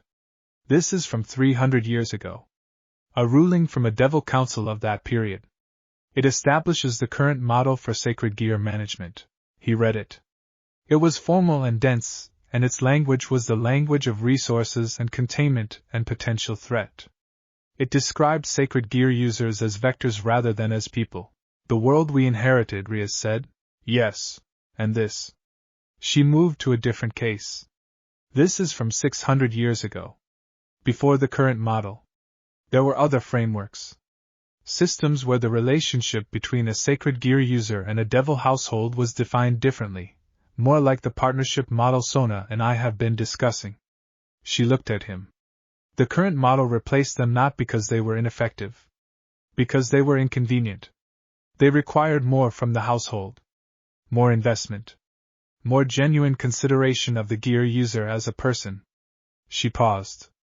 "More work. And the old model was abandoned because it was harder," he said. "That is my conclusion after considerable research." She closed the case. "I am showing you this because I want you to understand that what we are proposing is not unprecedented. It is a recovery. It is arguing for something that existed and was taken away, not for something that has never been tried." "That makes the argument stronger," he said. "Yes. Substantially." She looked at him in the archive light, which was warm and a little gold. "And your case, Issei? Your council statement, your current operational relationship with our peerage, your training history. All of that is recoverable precedent. The argument that development is better than containment is an argument that can be made because you exist. A person is more compelling than a principle," he said. "Always," she said.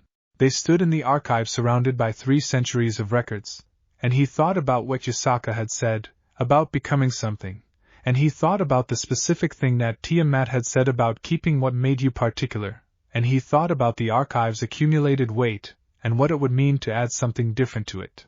"I want to be part of this," he said. "The framework project. Whatever it becomes." "I was hoping you would say that," Rias said, "but on my terms. Which means Kyoto stays primary, and I come when it's useful and not when it's obligatory." "On your terms," she agreed. "That is, again, the entire point."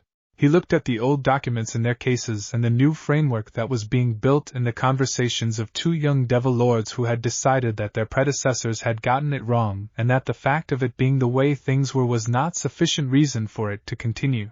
"What do you need from me for the next step?" he said. "A formal statement," she said. "Something you are willing to put your name to. Describing your experience of the development model rather than the containment model. What it produced, what it required, what it looks like from the inside." She met his eyes. "Your voice is different from ours. You are human. You have a sacred gear and a dragon and 13 months of extraordinary training, but you came from outside the devil system and you chose what you chose without obligation. That difference is important." "I can write that," he said. "Good," she said. "Write it in Kyoto. Send it when it's ready." Chapter 43. He left Ko on the morning of December 22nd. Rias and her peerage came to the station to see him off, which he had not expected and which was the kind of thing that told you more about a person than most deliberate demonstrations. They stood on the platform in the early winter morning, all of them, and it was cold, and the first train was not especially warm and none of them mentioned any of this. "We'll see you again," Rias said. "Not a question." "Yes," he said. "We're just getting started." She smiled. The real one, the one she had shown him in the tea house in Arashiyama. Akino said goodbye with a warmth that was, he had learned, the specific warmth of someone who had decided you were worth the trouble and was not going to qualify it. Kiba bowed correctly. Asia said something very sincere about hoping the journey was safe, and the sincerity of it was the kind that made the sentiment land rather than float. Kaneko looked at him and said flat as always, "Don't be slow about the statement Rias wants. She'll try to be patient and fail. I know, he said. Something in Kaniko's face shifted fractionally, and what he had come to understand was her version of approval. The train came. He got on. He watched Ko recede through the window as the train moved, the town arranging itself from the familiar ground level into the aerial view you only get when you leave, the rooftops and the school and the hills to the north, and the particular skyline of a place that knows exactly what it is. He watched it until the trees closed around the tracks and it was gone. He turned back to the forward window. Ahead of him was the transit point, and through it Kyoto.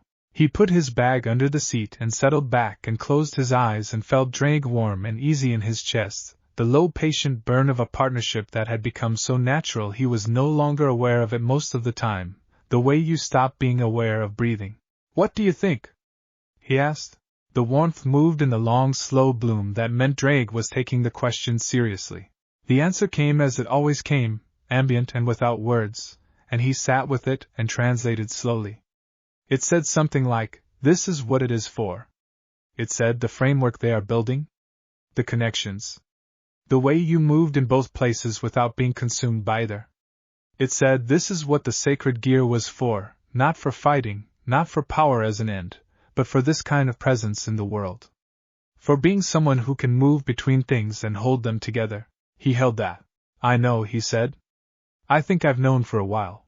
Drake pulsed once, warm and definitive. The train moved north. Chapter 44.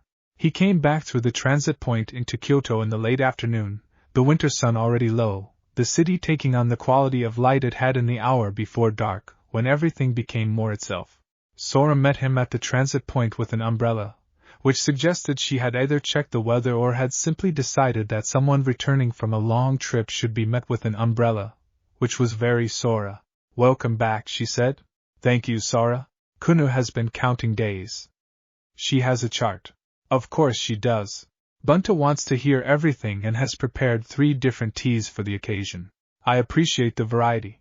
They walked through the winter streets of Kyoto toward the compound, and the city was doing what it always did, being itself with the specific competence of a place that has been exactly itself for a very long time. He walked through it and felt it the way you feel a familiar weight, not heavy, just present, a known thing. The compound gate opened before he reached it. The gate staff had always been excellent at that timing. He walked through into the outer garden and stopped. The garden in December was its winter self, spare and precise, the plum trees bare, the koi pond still, the garden stones dark with cold. The lanterns were lit against the early dark.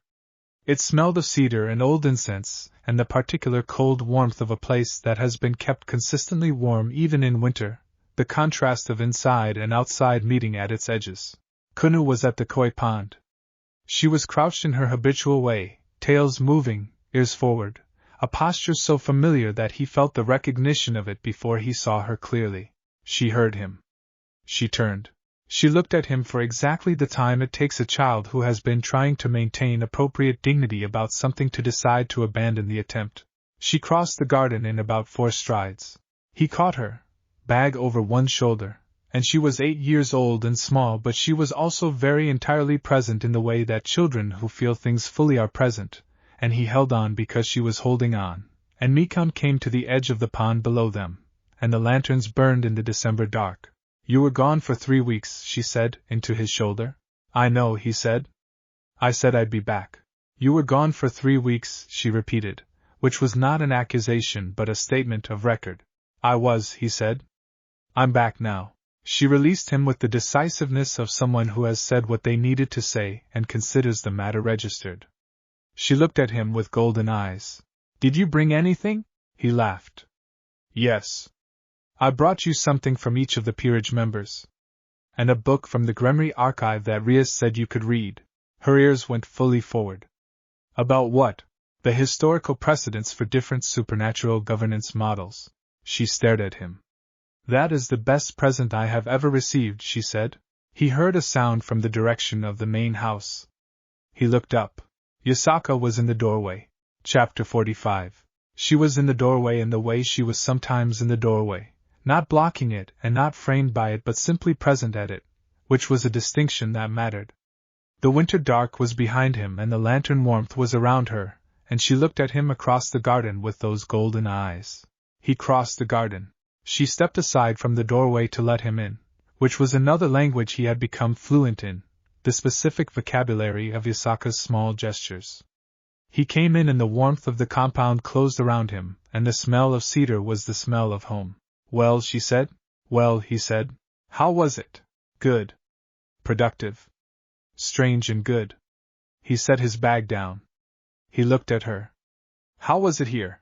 Ordinary and good. A pause. Kunu began a new calligraphy series. Bunta settled a territorial dispute that has been running since the 1980s.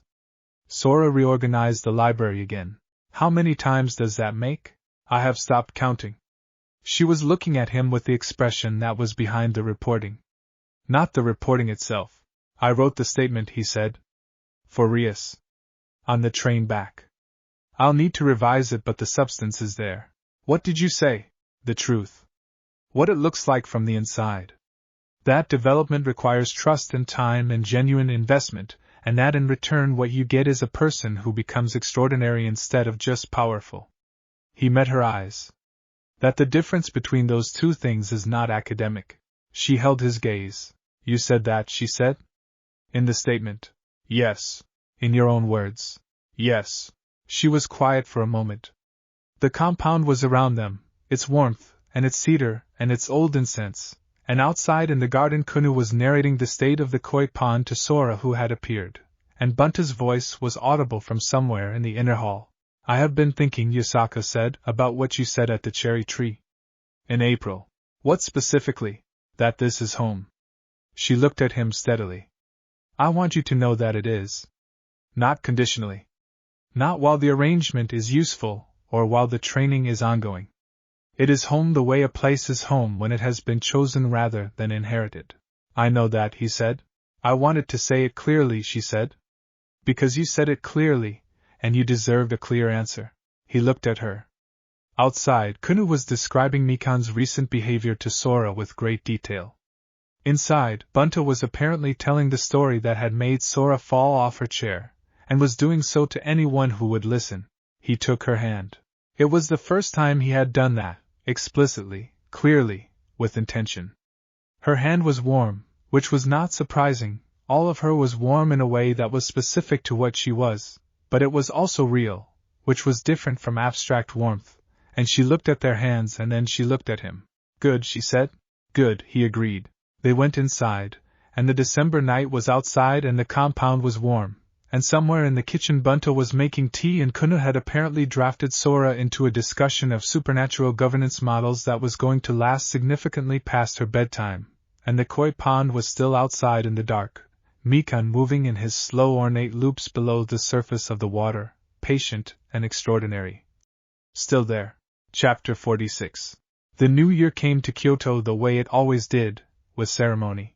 He had read about the Hatsumode in Bunta's lessons, the first shrine visit of the new year, and he had seen it referenced in Yasaka's administrative correspondence. But experiencing it was different from reading about it, which he supposed was true of most things worth knowing. The compound's household assembled at midnight and walked together to the nearest shrine, which was old enough and significant enough that the walk itself was part of the ritual. He walked with them, Kunu beside him with her ears tucked against the cold and her tail wrapped around her own waist for warmth, Yasaka ahead of them with her retainers, Sora and Bunta and the compound staff, through the lantern-lit winter streets of Kyoto where the city was doing something it only did once a year, turning its attention inward and backward and forward all at once, taking stock. The shrine was crowded in the quiet way of late-night gatherings, people present but subdued, the atmosphere of a moment that everyone understands is significant without needing to say so. He stood in the queue with Kunu and waited his turn, and when he reached the offering box he did what he had watched everyone else do, the coin and the bell and the bow and the clap and the second bow, and he thought about what you were supposed to think about in those few seconds of prayer. He thought about the riverbank and Yasaka's hands and the first morning in the compound garden. He thought about Drake's first manifestation and the red landscape and the word partner. He thought about Tiamat saying, "You are what happens when development is chosen." He thought about the cherry tree in April and the koi pond in December, and the riverside in Ko and the archive and Rias's smile and the train north. He thought, thank you, to whatever was listening. For the spear, which had been meant to end him but had instead been the first step to here. For Yasaka passing through.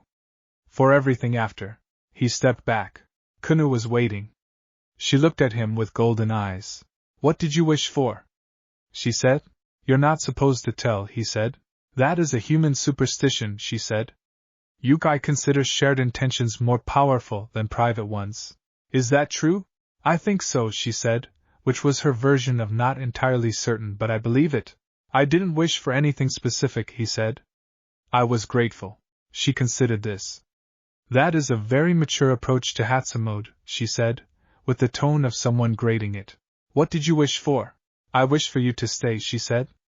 And before you say anything, I know you are already staying. But it felt right to say it to the shrine. He looked at her. She was small in the winter night, and old in ways she did not yet fully understand, golden and precise, her mother's eyes and her mother's face, the beginning of something extraordinary that had not fully arrived yet. Tell the shrine I heard, he said. She looked at the shrine. She made a small formal nod, as if registering the statement. Then she looked back at him with the golden eyes and said, Done. Chapter 47. January brought two things, snow and a visit from Griselda Corda. The snow he had been expecting.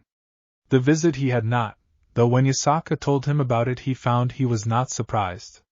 Griselda had been the council member who had asked whether he was calm, and who had, Yasaka told him afterward, been the primary internal voice arguing for the development model ruling. She arrived formally, with notice, which was different from the way Tiamat and Vritra had arrived and very different from the way Kokabeel had arrived.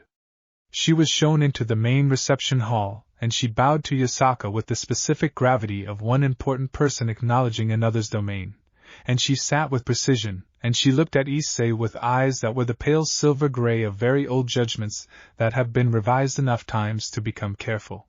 I wanted to see you in your context, she said. Not in the council chamber. Here. Why? He said.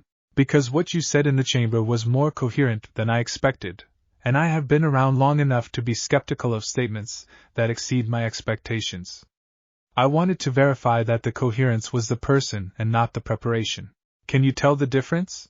Yes, she said. Usually. She looked at him. You are the same person I saw in the chamber.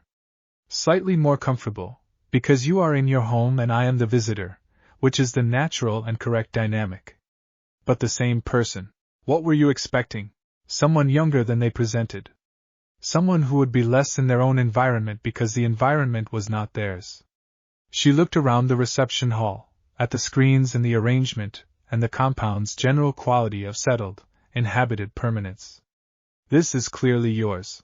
I've been here 15 months. 15 months is not very long to belong somewhere, she said. And yet. She looked at Yasaka. You built something unusual here. He built something, Yasaka said.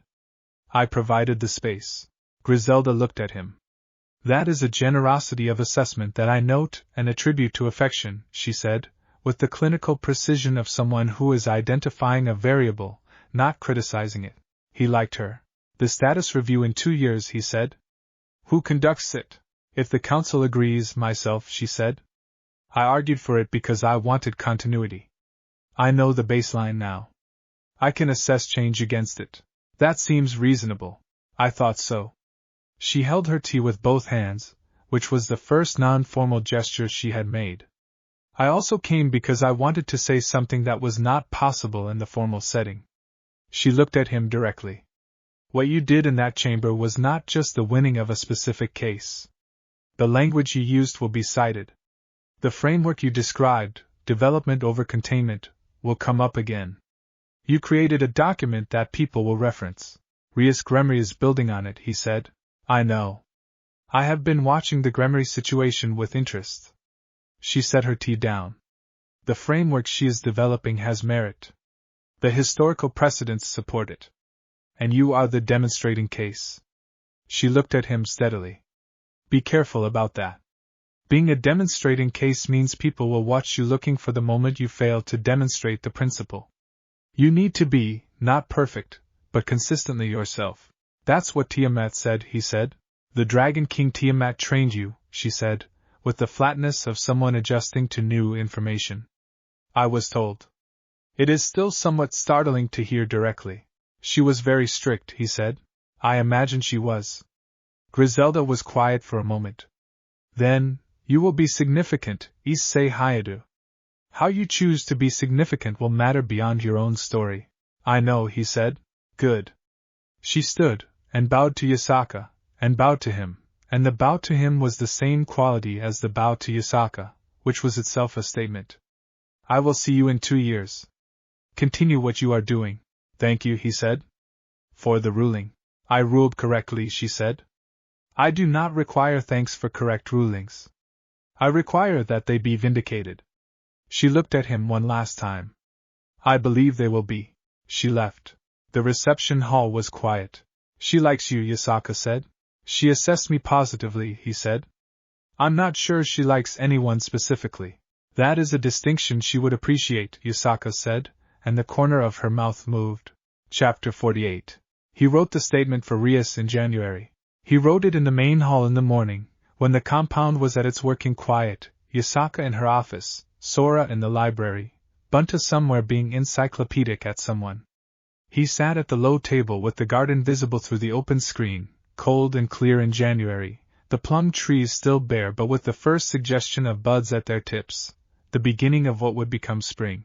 He wrote it the way Yasaka had taught him to write for formal purposes, with the precision of someone who knows that every word is a choice and every choice has consequences.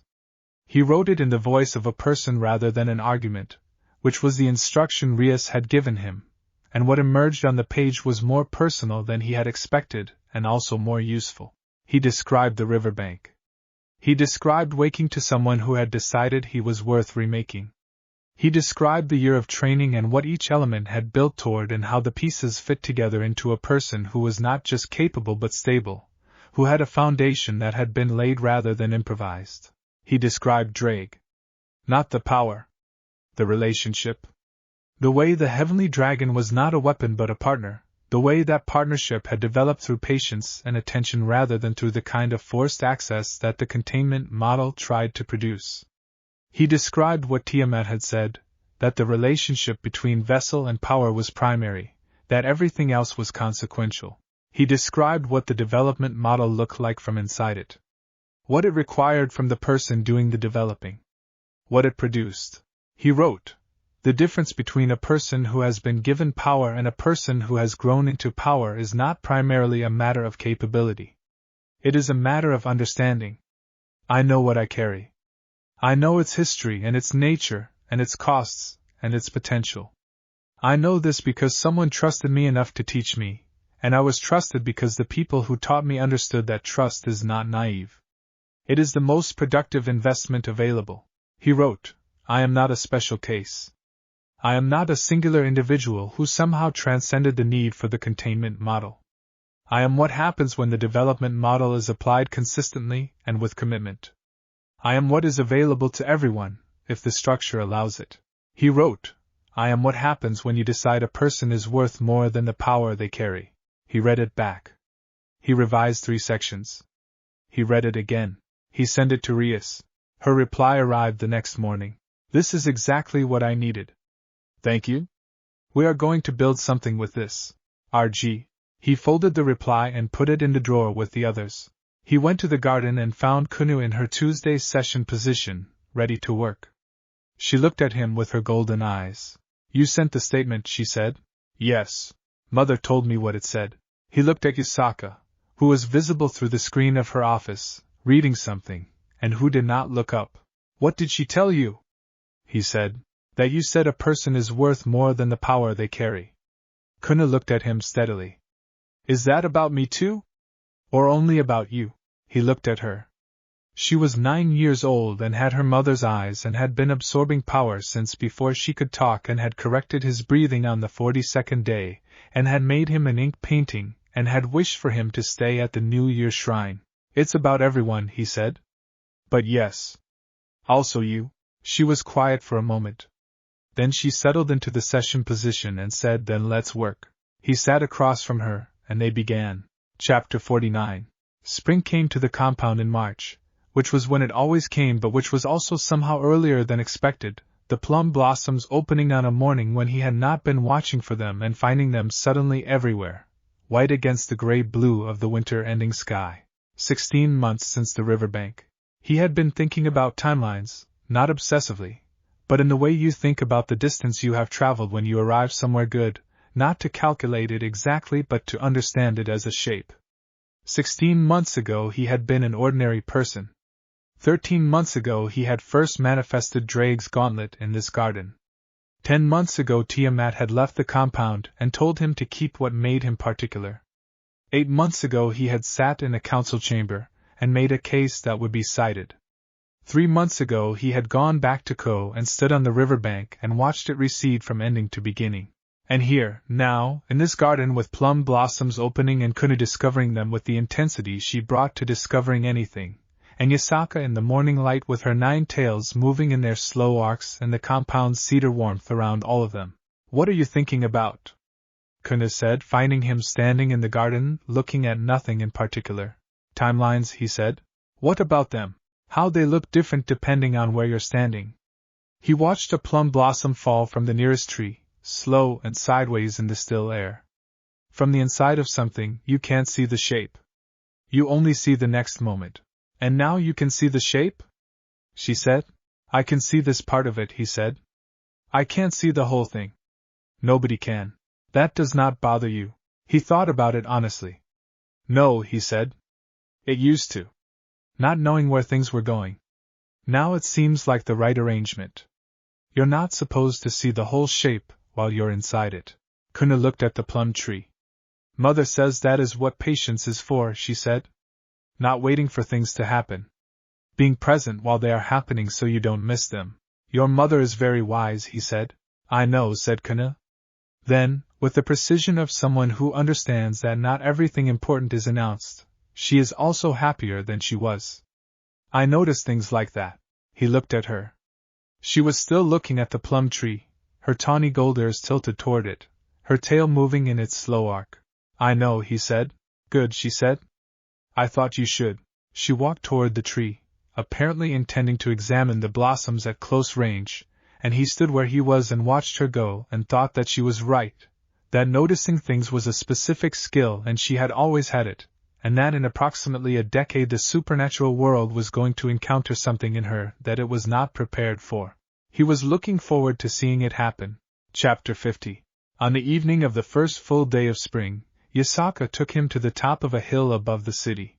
She had said that morning that she wanted to show him something, which was a sentence she used rarely and therefore meant something specific when she used it. He had asked what?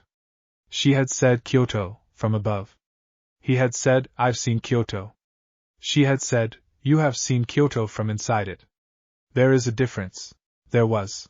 The hill was northwest of the city center, an old path through pines, and they had walked it in the late afternoon with the sun declining behind them and the city gradually revealing itself below as the path rose. She knew the path the way she knew everything in this city, with the ease of long familiarity, the step that needed to be placed slightly left, the place where the path curved before it appeared to curve, the particular rock that marked the last turn before the summit. He followed her. Drake moved in his chest with the gentle attention of someone who is present at something being done for the first time. The summit was a small flat area, just large enough for 2 people and the night's worth of sky above them. The city was below, spread in all directions, a wash of lights in the winter-ending dark, and above the lights the mountains were visible, the ones to the east that he had last seen as he left for Ko in December, still there, always there, older than anything he would ever encounter. You brought me here, he said. Not a question. I come here when I need to see it whole, she said. When the detail of running things becomes consuming. The distance helps. He looked at the city. Kyoto at night from above was not the same as Kyoto from inside. From inside it was narrow and specific, street by street, district by district, the garden and the compound and the Gion lanterns and the festival crowd. From above it was all of it at once, the whole accumulation, 16 months of it for him and 3,000 years of it for her and however many more thousands of years of it for the city itself, all present simultaneously, none of it cancelled by any other part of it. It's a lot, he said. Yes, she said. It is. He looked at it for a long time. She stood beside him with her tails spread in the quiet way she spread them when she was not managing their appearance, all 9 of them moving in the slight wind off the hills, catching the city light below and doing the complicated thing with it. Yasaka, he said. Yes. When you found me on the riverbank. What did you actually think? In the first moment. She was quiet for a while. Below them, Kyoto moved. I thought, she said, that someone had been very careless with something valuable. She paused. And then I thought, that is not quite right, because careless implies oversight, and what happened to you was deliberate. Which made me angry. I am not easily made angry. But deliberate waste angers me. So you fixed it, he said. I put it back, she said. What you have done since then is your own. We've had this argument before, he said. We have, she agreed. We will likely continue to have it. He looked at the city. He looked at the mountains to the east, their outlines against the darker sky, permanent in the way of things that intend to remain. He looked at the woman beside him with her tails in the wind and her golden eyes on the city she had held for 3,000 years and would hold for 3,000 more, and he thought about everything she was carrying and everything he was learning to carry and the specific rightness of them carrying it together. I want to say something, he said. She turned and looked at him. I know what I am now, he said. Not completely, you don't know that completely until you're much further along. But enough. I know that I carry a heavenly dragon. I know that I have been trained by extraordinary people. I know that I have something to contribute to the way the supernatural world approaches people like me, and I know that Rias and Sona are building something important, and I want to help build it. He held her gaze. And I know that all of that is possible because of this place. Because of you choosing to stop on a riverbank. Because of what you decided to do with the next 14 months. He paused. I know all of that. And I want to say it clearly, the way you said things clearly to me, because you deserve clarity. What I am is partly yours. Not because you own it. Because you helped make it. And I am glad of that. I am more glad of it than I know how to say. She held his gaze for a long time. The city was below them. The mountains were behind them. The spring wind moved around them with the warmth that was just beginning to be possible again. She said quietly, with no performance in it at all, so am I. He reached for her hand. She gave it to him. They stood on the hill above Kyoto, in the first full dark of the first evening of spring, and below them the city was exactly itself, ancient and alive and continuous, holding its millions of moments the way it had always held them, without display, without comment, simply holding. Above them, the first stars were coming out. He had been on a riverbank, once, looking at these stars, and it had been the end of something. He was on a hill now, looking at the same stars, and it was not an end. It was not a beginning. It was the specific middle of a thing that was going to continue, the moment you find yourself in when you have put down what needed to be put down, and picked up what needed to be picked up, and the road ahead is not without difficulty, but is clearly yours. Drake was warm in his chest, patient and present, the low steady burn of a partnership that had become so natural it was indistinguishable from breathing. The city glowed below. The mountains stood. The stars came out one by one, the way they always had, the way they always would, each one a particular light in a particular place, none of them anywhere other than exactly where they were. He was here. He was whole. The work continued.